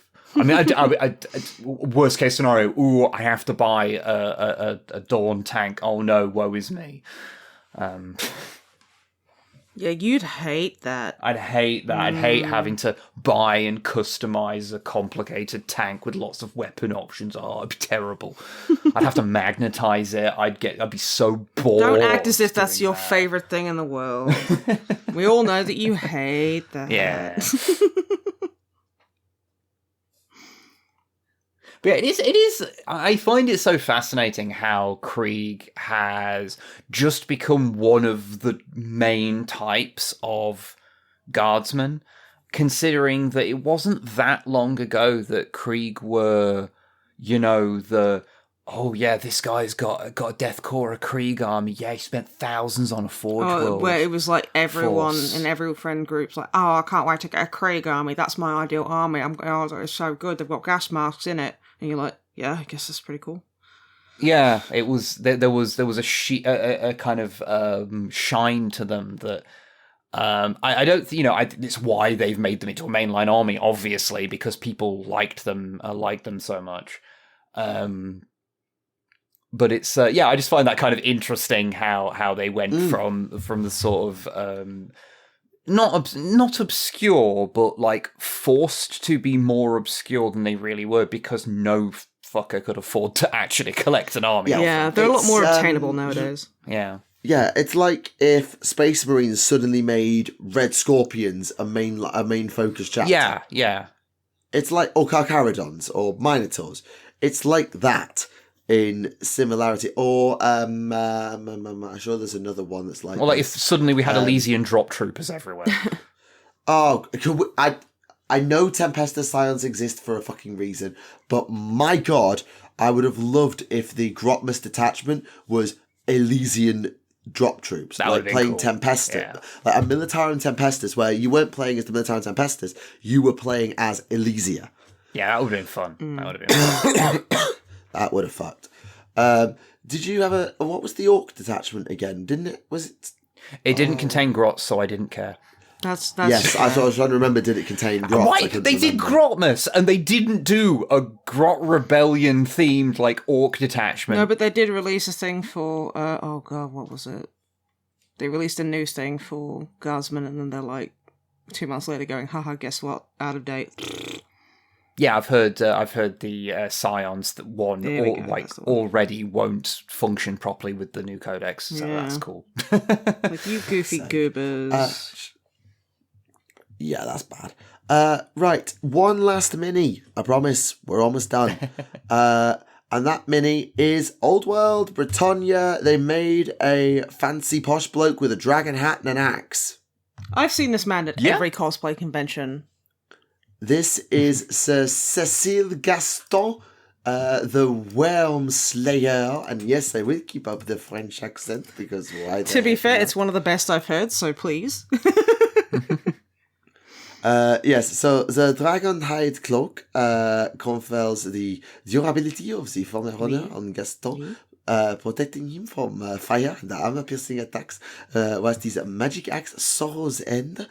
I sound like Narina, I should probably stop. I sound like Narina actually really tries to put the Finnish accent on. I sound like that all of a sudden. I should stop. Yeah, putting your own accent on is one of the hardest and most mind-boggling things you can ever do. It's like, I shall try and sound more Derbyshire, and then just go, how do I even do that? Hey up, me duck. You're right. Ain't a scrate. Yeah. When you're like me, you're from South Yorkshire, it ain't that hard to do accent. But, it ain't that bad. But anyway, this guy, he gets terror if he kills a monstrous thing, which is kind of cool. And he's got a massive whack-off axe and an anti-magic and anti-fire, which is, cool, whatever. It's a Bretonnian hero who goes with infantry, so he don't ride a horse. They don't ride any bloody cavalry for Britannia, the heroes that ride horses. Apparently the Empire gets cooler cavalry than Britannia these days. Please subtitle this part, because what? Girl, what? I think something about an os. Rides an os. I can't. I think the miniature looks rather nice. I think Silly Hat yes, it does. is good. I think it adheres to the most important thing about Warhammer as a entire entity, which is character is important because hat is large. That's the readability. That's what we need here, folks. And honestly, perfect. That's how you know that that the lion is the most important Dark Angel because he has the hat with the biggest wings on it. Biggest winged hat. He doesn't even wear a hat half the time. He just wears a hood. But he does have the hat, and he can wear it if he chooses. Imagine hiring someone to just carry your hat around. That's Space Marines do always have that caveat of the biggest hat is important, but if they're not wearing a hat, that can also confer massive importance. Also, if they're wearing a hood, oh my god. Yeah. Oh my god. It's like how you know shit's about to go down real hard in like a Black Library novel when they're fighting and the main character who is wearing a helmet gets the helmet ripped off. You go, oh, this is an important fight. Then. It is, yes. Because we have to know that he can shout at the person, but he can also fighting directly. glare. Yeah, and that's the important But they can have part. long, lingering glances at each other. And then kiss. Well, maybe not, but maybe. Hey, Black Library submissions are up, so if you want to make that into a reality, and I do want to say, like, as a serious note, because I think if you even have an inkling, if you're a writer and you want to try that, please do. Just do it. Just go for it. Because I heard the prompt is like 2 characters on like a selection of like planets. So you basically have to pick the 2 characters or having a chat and the location. And like, just if you even have an inkling, just do it, because that would be really cool. Sounds like a fun prompt, even if you're not going to submit, just for Summit to write. And there's so they give a couple of suggestions, like what would happen if Archaon and Kragnos met on the battlefield, or they'd fall down to the floor and start kissing. Again, you have the power to make this a reality. I'm not going to judge. Yes, so you've got duels, conversations, whatever else, and if you can impress the editors, you may even be invited to pitch it. You've got 500 words. You may only have 2 characters in the whole thing that must have had a miniature at some point. No crossovers. Oh, damn they it. should definitely fall to the floor and kiss. There goes my Yvrain and Steven Universe crossover idea. Oh, and they've also limited the setting, so it must be either Vigilus, Comorrah, Armageddon, Hammerhall, the 8 Points, or Shadespire. Okay. So... no such thing as Marathian Malerian have a mother-daughter catch-up in the underhells of Ulgu, for example. Yeah. Can't do that. Steps out of a portal into Comorrah. Wow, this is crazy. I was just in the hell. Yeah. I mean, you could do, Jagatai Khan meets Asdrabale Vect. They both have had a miniature made at some point. So you could do Jagatai Khan meets Asdrabale Vect in Comorrah if you wanted. That would be pretty cool. Or, I mean, the Gilliman and the Lion have a debriefing. You could do that. Play a bit of Regicide, Yeah, that works. That would be cool. Gotrek meets the spirit of Felix in Shadespire. Oh, fancy. The possibilities are endless. Ish. Well, yeah, moderately. The possibilities are factually not endless, but vast. Okay, so technically nothing is. So don't get me on that. Come on now. So now we're going to have a conversation about the concept of infinity. And if anyone says it's all relative, you hit them with a fish. Yes. Anyway, what on earth were we talking about? Something about 40k, maybe.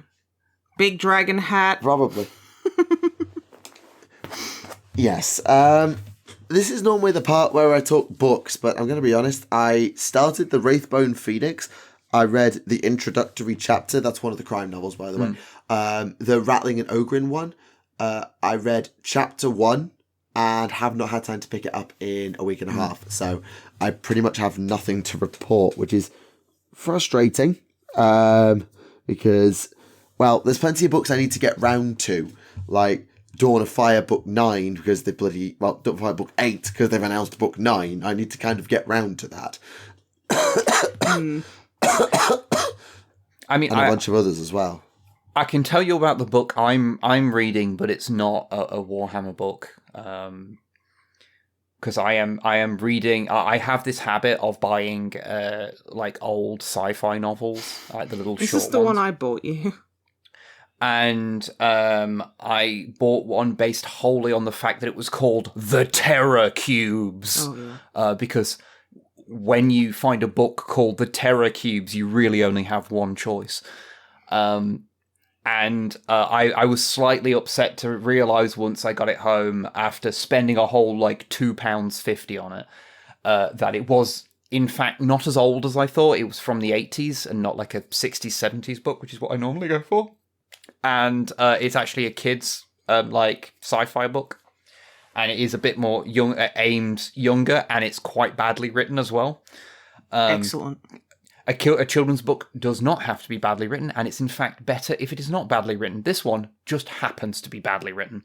The basic idea is that in this sort of dystopian-y sort of future, and random robots attack the town every now and again because they wanted their freedom at some point, and people said no. A kid finds a thing that they left, and it's like a little box, and inside it has this like glowing cube, and he doesn't tell anyone terrifying? about it. Well, he takes it to school the next day, and he takes it out of his box, and he's like, "Oh, it's kind of glowy cube. It's fun." And he puts it in his desk, and then he opens his desk again, and it's got bigger. He's like, "Oh, that's probably not good." Closes it again, opens it up again in like an hour, and it's too big to fit back in the box. Cut to like a little bit later, and it like smashes open the desk because it just is endlessly growing. And at the point at which I've got to the book, it has actually demolished the school, and no one can figure out how to stop this cube growing. Okay, so it's a metaphor for capitalism, like Yongari, the North Korean kaiju movie that the director was kidnapped to produce, allegedly. Yes, I have watched Yongari. Of course, I have watched Yongari. Oh, we love Yongari. And that's not Yongari. That is Pulgasari. Pulgasari! That is the North Korean one. Yongari is the literally South no Korean. one listening cares. South Korean one, Yongari is, and it is. Oh dear! That is the one in which part of it is based around a young child having a laser beam that makes people itch. Oh, and now I feel silly. The monster Yongari is killed at the end, and it has the rare bit of realism of that it dies and shits itself upon death. Excellent. Right. I'm not entirely. I think it might be supposed to. It dies next to water. I'm not 100% certain that it's not supposed to be blood. But it does look like it's shitting itself upon death. It was remade as what was it called? Because Reptilian and Reptilicus. I think it's Reptilian in like 1999. And the original cut of it is so bad that it is literally like lost media. It was only shown at the cinema, and they remade. They sort of re-edited it, and that's the version you can watch on YouTube if you really want. And it's one of the worst movies I've ever seen in my goddamn life. So, well, and I have watched some crap. So, yeah, like Pulgasari. Yes, like North Korean propaganda kaiju movies from like 100 years ago. That it's not, even as a propaganda movie, it doesn't work. It like the metaphor gets so mixed up by the end. You're like, what are you even trying to say here? But yeah, so that's what you've been reading. So yeah, the Terror Cubes. It's not very good. If you find yourself looking at the, I think, 1981 children's novel, The Terror Cubes, and think, oh, that sounds fun. A common thing that will happen to a lot of listeners. I cannot recommend reading it. So there you go. Fair enough. Yeah. I mean, it was quite fun tonight at Warhammer Club because I've got a stash of books on my shelf, some of which because I've got a colleague who has who got their hands on a bunch of old Black Library stuff and donated them to the school library, and then I snagged a good powerful Warhammer Club too. And genuinely, like, we just sat down with these newer students and said, right, what armies do you like the look of? That one. Okay, here's a book about it. Go read it. So like one of them like literally went down a list of factions, pointed at Eldari, and just gave her the Jane Czar novel and said, "Go." Which is just perfect. Genuinely, like I always need to come back with a funny story from Warhammer Club, which is genuinely part of the reason why I love doing it so much, because you just get something out of it. And I have to admit, as much as I miss playing AOS, because I do, I've sort of stopped playing AOS around AOS 2 because I just didn't have anyone to play it with, for Christ's sake. Like, there's something to be said, and I feel like I've said this before, but there is just something to be said for bringing new blood into the hobby, even if it is just a limited access to 40k, and saying, hey, here's a game, here's some minis, what do you like the look of? And getting them engaged, because literally we had a girl come to club and we did a few minis and a few games, and we looked at the board of factions and that one, and it was Chaos Marines. And I went, okay, here's some colour schemes for the Traitor Elite. Okay, here's some colour schemes for the Traitor Legions. Which one do you like? Look at that one. Points at Emperor's Children. Oh, excellent choice. And now we got to sit down at Warhammer Club and literally go through the whole Emperor's Children range. Like, this is your army now. Oh, wow. And I don't think their jaw could be removed from the floor with a pneumatic winch. It's such a beautiful thing to see, like, a young person getting super excited about something that you're into and basically encouraging that. There's no greater feeling. It's awesome. Well, I mean, the thing is, like, so a few years ago, I got into Transformers, and like one of the you and Remley's never shut up about it. The interest and one of the interesting things about getting in, back into it, because obviously I liked them as a kid, but was that coming into it. Like, everything was new to me, and so I'd missed out on, like, 30 years of what had been happening with the toys, and so to me, I had, like, this whole thing to look at, whereas the people who've been there the whole time, they obviously have all these gripes and cynicism about things because they'd been there the whole time. And... Yep. But, like, to me, it was all new. I'm just like, oh, this is really interesting. Oh, this bit is a bit crap, but that's kind of charming, blah, blah, blah. And I think, like... As people who've been into this stuff for a while, and, you know, we on some level have, like, we kind of have to have a take on a lot of things, and we talk about these things. We don't have those stars in our eyes anymore. Yeah, we have a lot of complaints and gripes we've picked up over time, like, oh, I don't like this thing because it worked better back in the day, or I like these old models better. But, like, on some level, like... It is, sometimes you have to remember that, for some people, they're going to be coming into the game right now, and they just go, oh, hey, this new army, oh, that's really cool, and that's all they really see. They're not going, oh, well, it used to work like this, and I kind of like that. Yeah. It's like, no, it's exciting. It's all new to them, and, like, they're experiencing 40k for the first time, and for any faults it may have, the amount of armies to pick from, the amount of different ways you can build a force is, like, outrageous now compared to what it used to be. Again, like the Imperial Guard Codex that I'm currently making a video on, you could not build a mechanized army using it. Like, explicitly, it was like, no, this is only for infantry-based Imperial Guard armies. It's the only way you can build them. Like, it's the actual guardsman squads that have a chimera. You could only have one of those for every infantry platoon you took. So, you know, it's... What, 1 in 3 then? Well, yeah, you could... you had to, like... Because what is it? Your infantry platoons are, like, 2 guardsman squads or up to 5 guardsman squads and a command squad by them. Oh, and you can also have 10 guys in a chimera. Like, well, those, okay. It's like you can't really build a coherent mechanized force like that. Whereas now you've got so much freedom to do stuff. Like, if someone sits down and goes, oh, I really like the look of Krieg. I want to make a melee focused army. You go, okay, we can probably make you a melee focused army that's based around, you know, a Krieg kind of one that's, or at least close range one. Yeah, absolutely. And genuinely having the ability to go, right, What sounds more appealing to you? Blasting people with 1,000,000 guns or running in and punching them in the face? Answer. Okay, what type of thing appeals to you? Tanks, infantry, monsters, demons, jetpacks, wings? That one. Okay, you want to play this army. Yeah. And it's like, don't get me wrong, as you say, there's obviously better and worse ways to play them. If you're actually playing a even remotely kind of competitive level, there's some builds that just do not work. I know. I inevitably find them for anything I build. But dude, I play Farsight Melee Tau. I understand. But that's really cool. Really cool. It's also sort of a tier 2 meta threat to play Retaliation card draw with Farsight, which I fucking hate.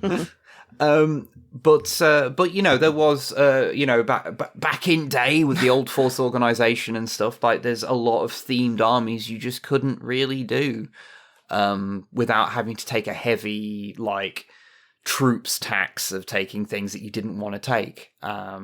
I'm going to say a controversial thing now.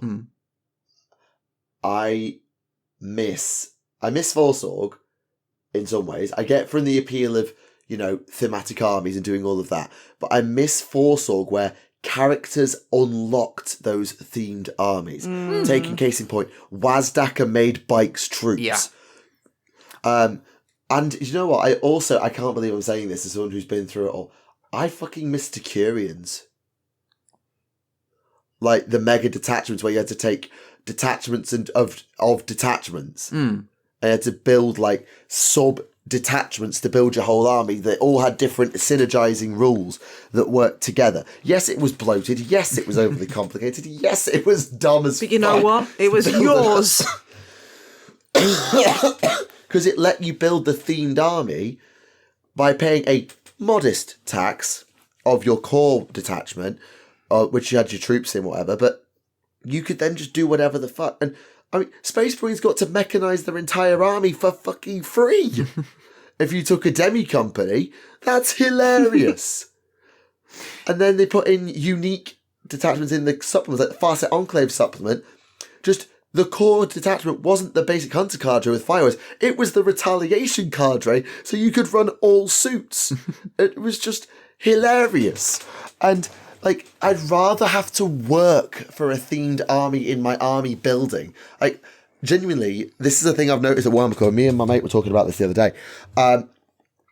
People who come into Warhammer and don't really get into it the same way don't know how to list build. Or don't know their armies as well because they haven't had to list build. Like, if you just copy a list off Battlescribe or New Recruit or the internet, you don't know how it works. You don't know how to interpret a data sheet and do the synergies. Whereas if you actually sit down, and I used to sit down with a pen and fucking paper and write down my army list with all the upgrades, crossing things out, adding things on, running a running total down the left-hand side in the margin, trying to work out my list. I knew what every single thing in my army list did and how it worked together. Okay, Grandma, it's time for bed.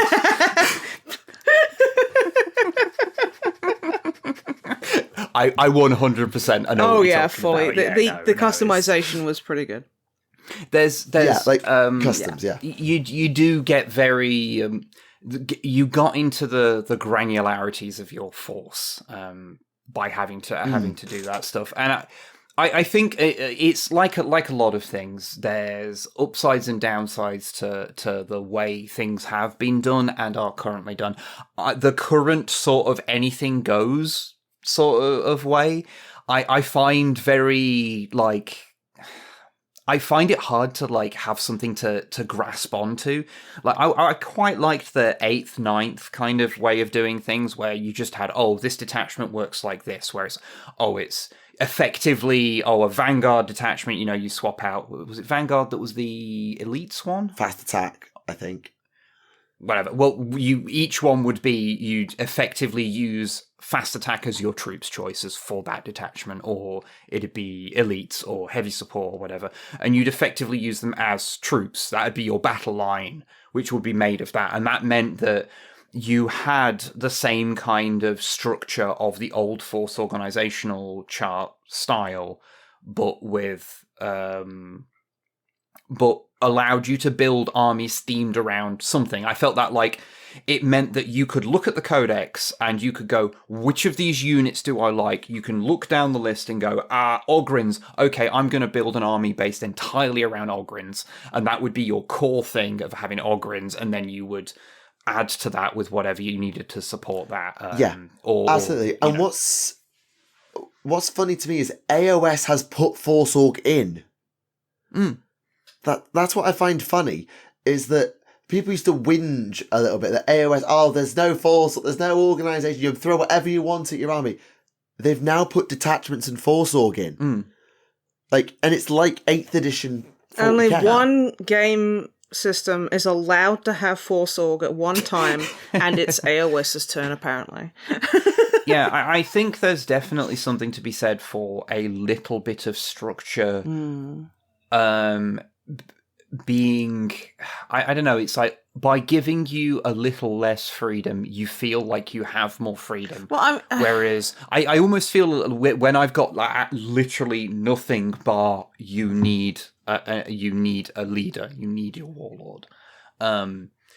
Beyond that, it's sort of just do whatever, and I find that on some level to be a little like, oh well, I'm like, oh well, if I can do anything, then what do I build my core force around? Like it doesn't give me an incentive to like build a core to an army. Yeah, it incentivizes kind of just throwing everything at it. And there's a kid at club whose army is a hero, a Terminator squad, a super heavy tank, a bunker, and a desolation squad. Like, it's the stupidest list. And a knight. It's the stupidest list on God's green earth. It makes no sense, but it's completely legal.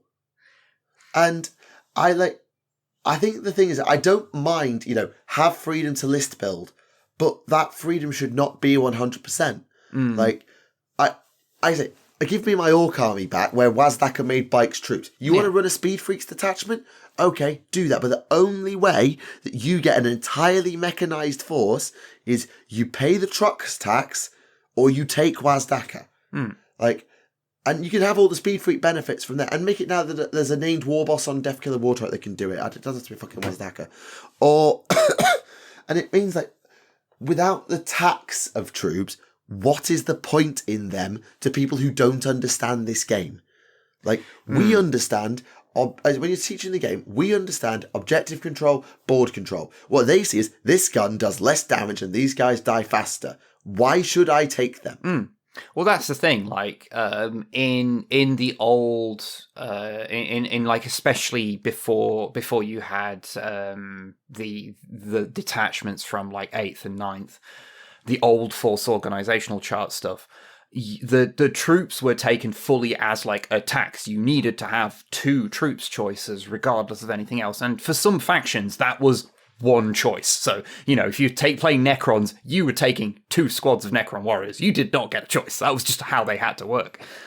And that meant that, there was it sort of meant you had to have that little bit of like infantry. You had to do that. Like, as much as I love my themed armies, and I am literally building a mechanized army right now where it's literally not going to have any infantry in it whatsoever.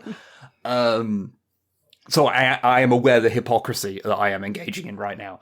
But it does mean that, like, I think on some level this kind of anything goes mentality means that I feel like to casual games, because I think high-end games don't really suffer from this as much because people build their armies in ways that mean this doesn't really happen.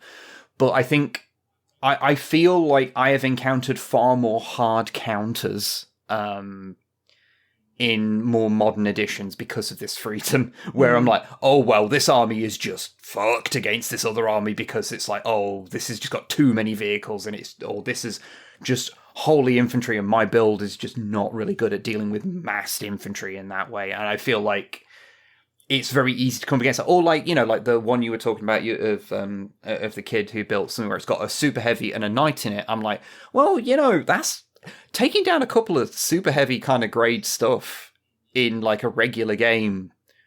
Not super easy. On some level, I kind of feel like you should probably still only be able to take one super heavy in any given army. Okay, I know it's the knights mean repulsive that's not going to executioner. happen, but It's not a super heavy, it's the repulsive executioner, but Okay. like it's a land raider on crack. yeah.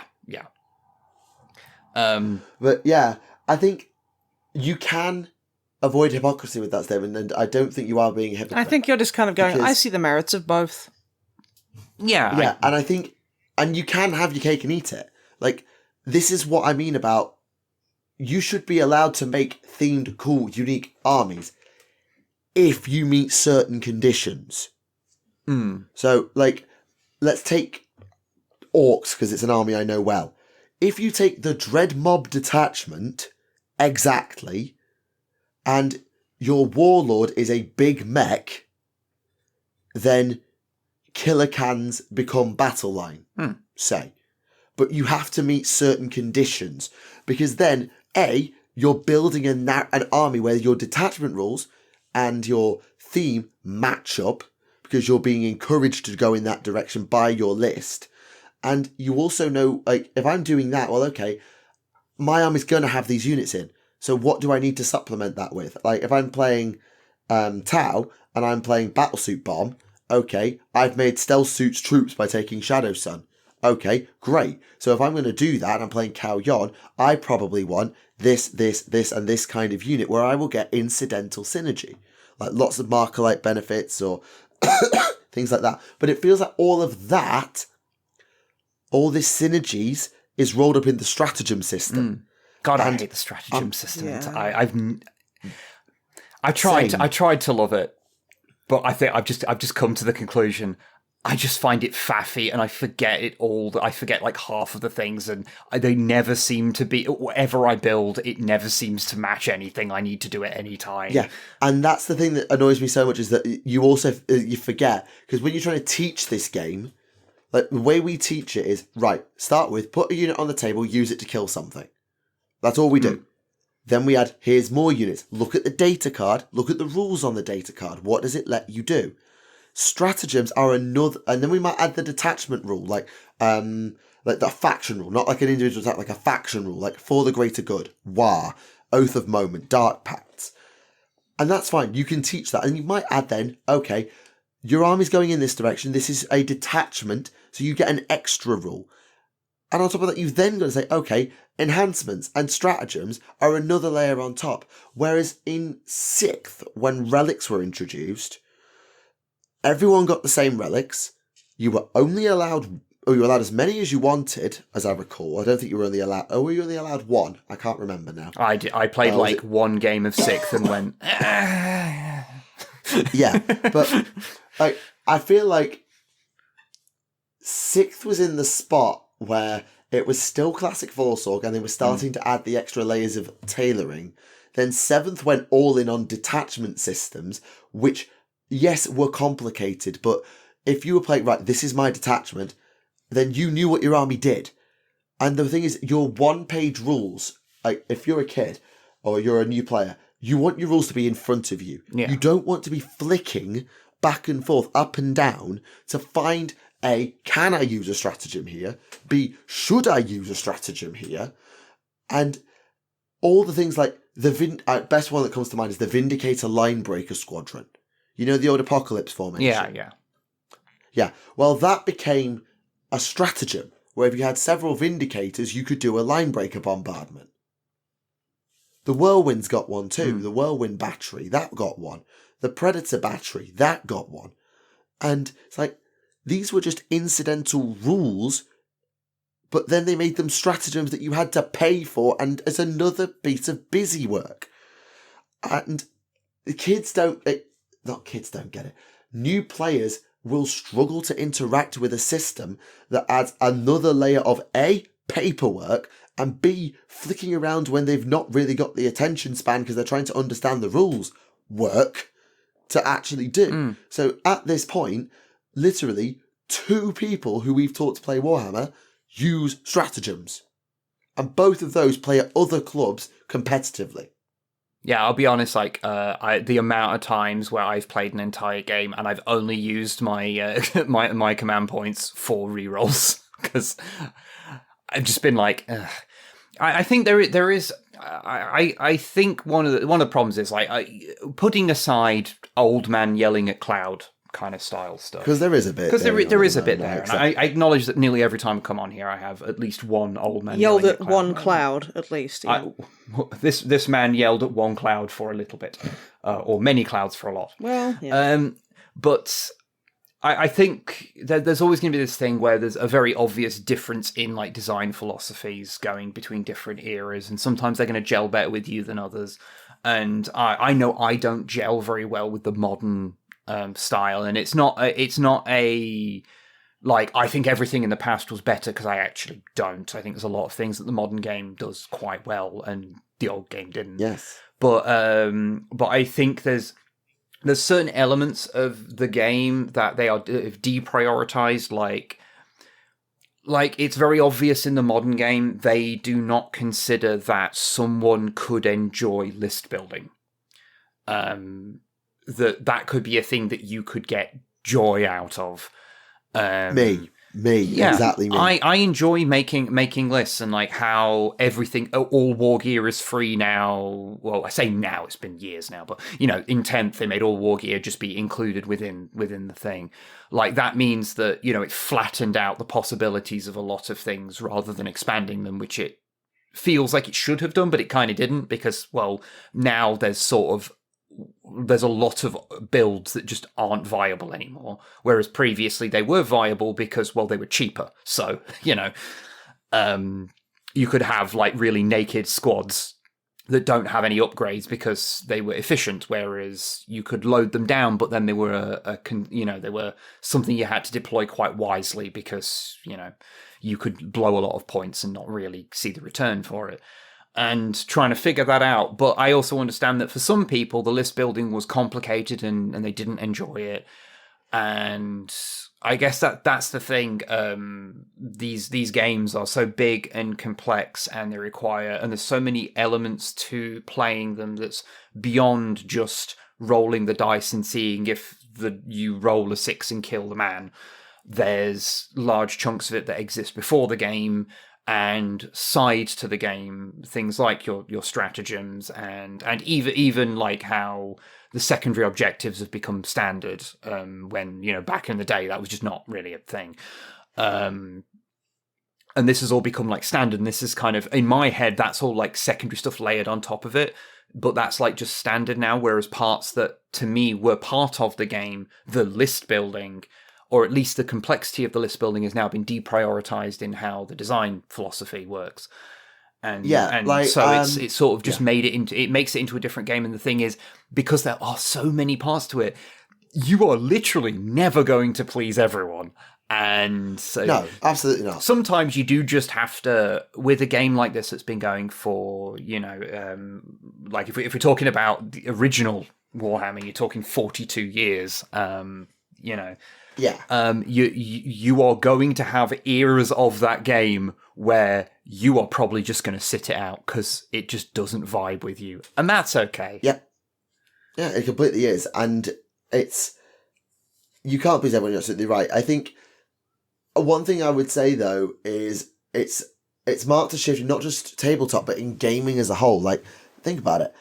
If you go back to old games, like I'm thinking Elder Scrolls, Baldur's Gate probably does this too, but I haven't played it. Most people don't obsess over the moment-to-moment gameplay. It's the build. They obsess over the build. And like in Call of Duty, you've got your loadout, but it's all about your minute-to-minute gameplay reactions, use of abilities, use of equipment, etc. And that's what modern 40k is. Old 40k is like a traditional RPG where you build a giant pile of synergies and tactics that work together, and it then plays out, and the dice fall where they may.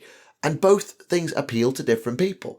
I was always shit at Twitch shooters. I'm terrible at them, which is why I've always been awful at the classic thing of my generation, the 1v1, no scopes only, intervention only, no throwing knives on Rust. Insta-give I was always only. terrible at it.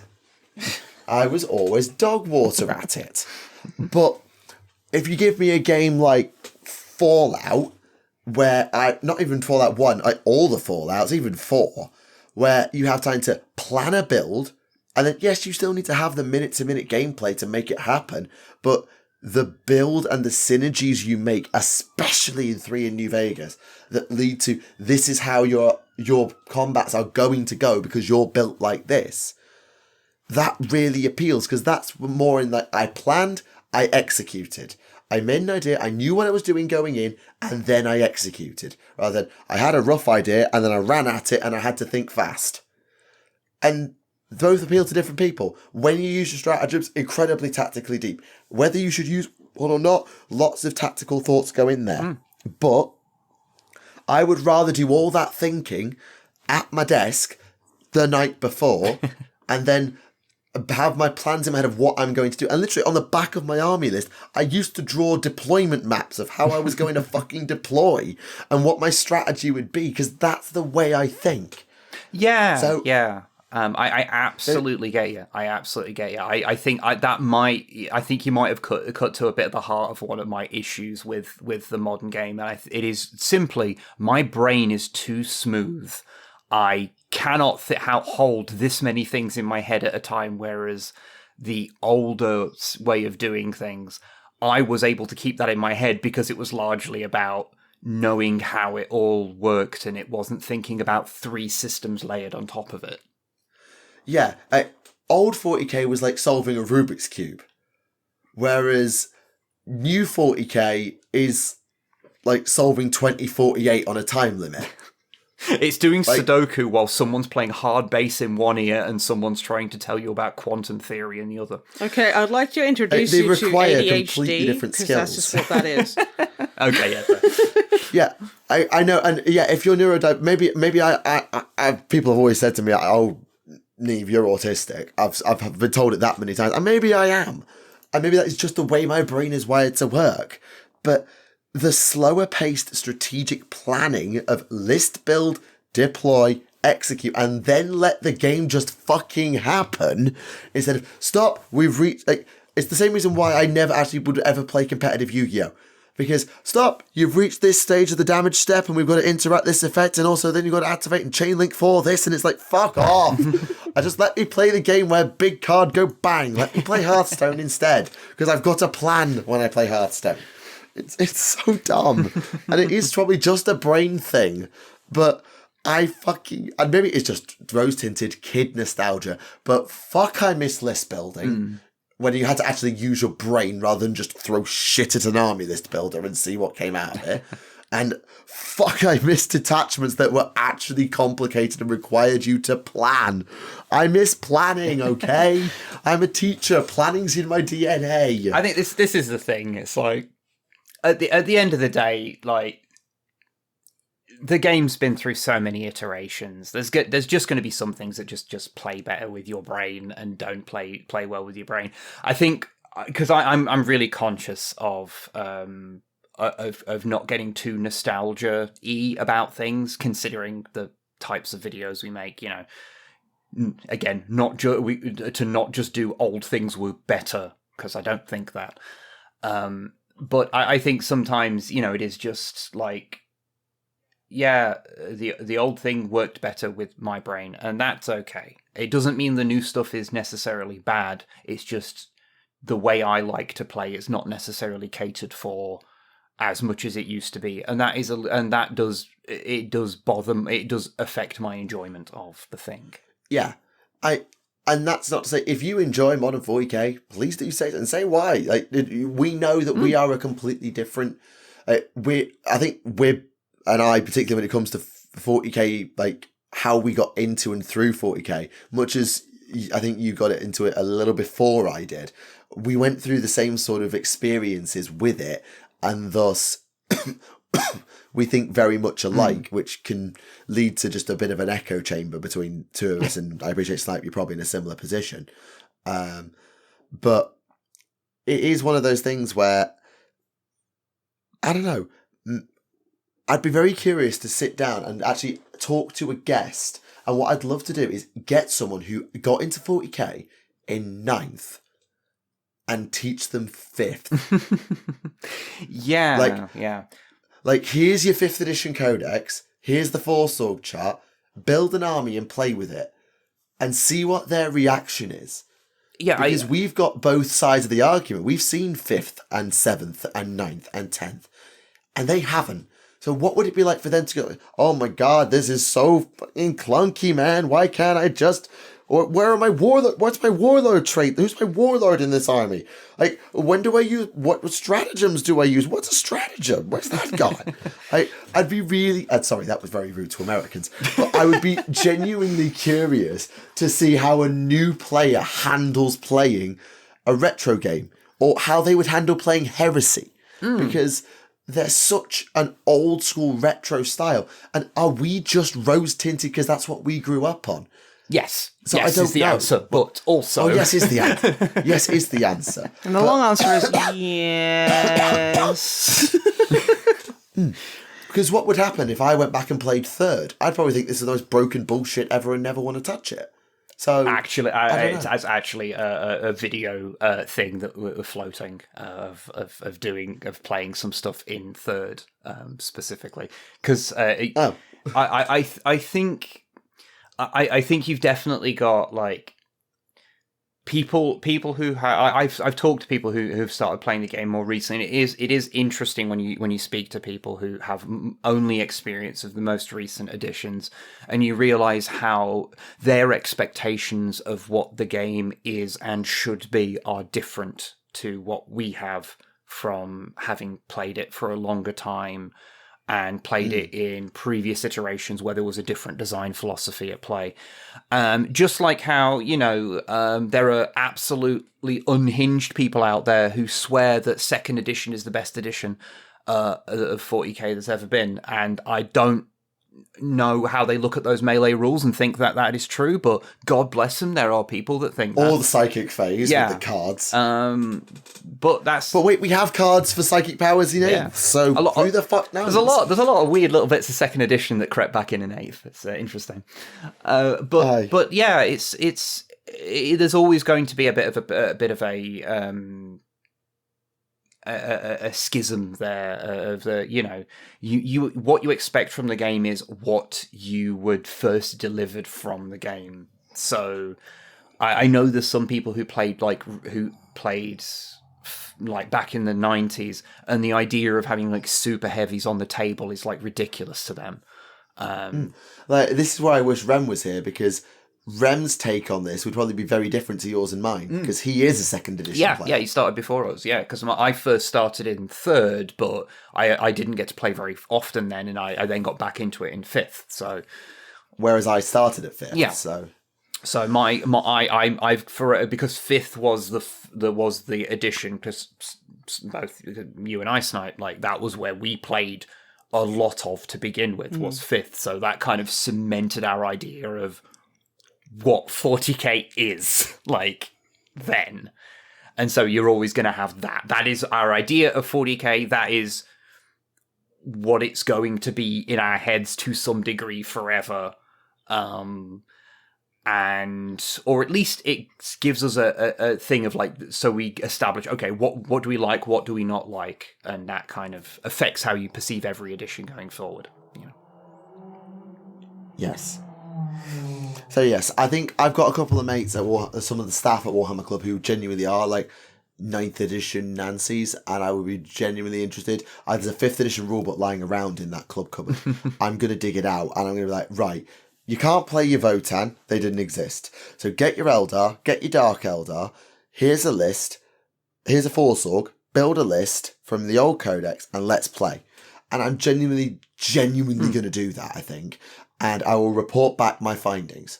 I would be interested to hear. Also, if you want fun in the 2nd edition main rulebook, the 2nd edition main book was actually 3 books, it's the whole thing. But the rules part of it, there is an example given of how melee combat works. The funniest thing to do is to read that example to people who do not know how 2nd edition's melee worked, who have only played later editions, and watch their eyes glaze over. It's really funny. I recommend everyone try it. If you want no friends. If you want your friends to hate you and stop inviting you to their gaming nights. If you want to get new friends, this is how to get rid of the old ones. God. Right, and on that bombshell, ladies and gentlemen, we've managed to ramble our way past the 2-hour mark, as we always do. Hey. So that is a roaring success. Don't worry about the questions. If you left them on the previous episode, I have that tab open and we'll discuss them in a future episode with Rem or our next guest or whoever it may be. So that is absolutely fine. Thank you, as always, to Snipe Wib for joining us. It is always an experience when I have to hold you two on my own. It is always an experience. I think I was pretty well behaved today. Yeah, it was mostly... There was a 5-minute window. But apart from that, no, I think it's been a really good show. And as usual, whether it's Dune or Star Wars or fucking nostalgia bait, Wib and I go on for half an hour at the end. And it's glorious every time. I mean, honestly, I've never seen... This wasn't Remlays and I comic books or wrestling, so, you know... Like, I've never heard a complaint about our weird rambles, but also, importantly... I don't read the comments too much, so maybe there are complaints. I have to read the comments to find the questions. Luckily, there haven't been any complaints yet. But yes, if you have any questions based on what's come out today or anything else, just let us know in the comments below with the word question, and we will then have a endeavour to answer it in a future episode for your listening pleasure. Until then, this has been Neve from Tactica Imperialis. I'm Snipe from Snipe and Wib.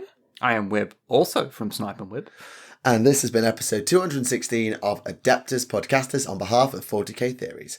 Thank you very much for watching. Goodbye.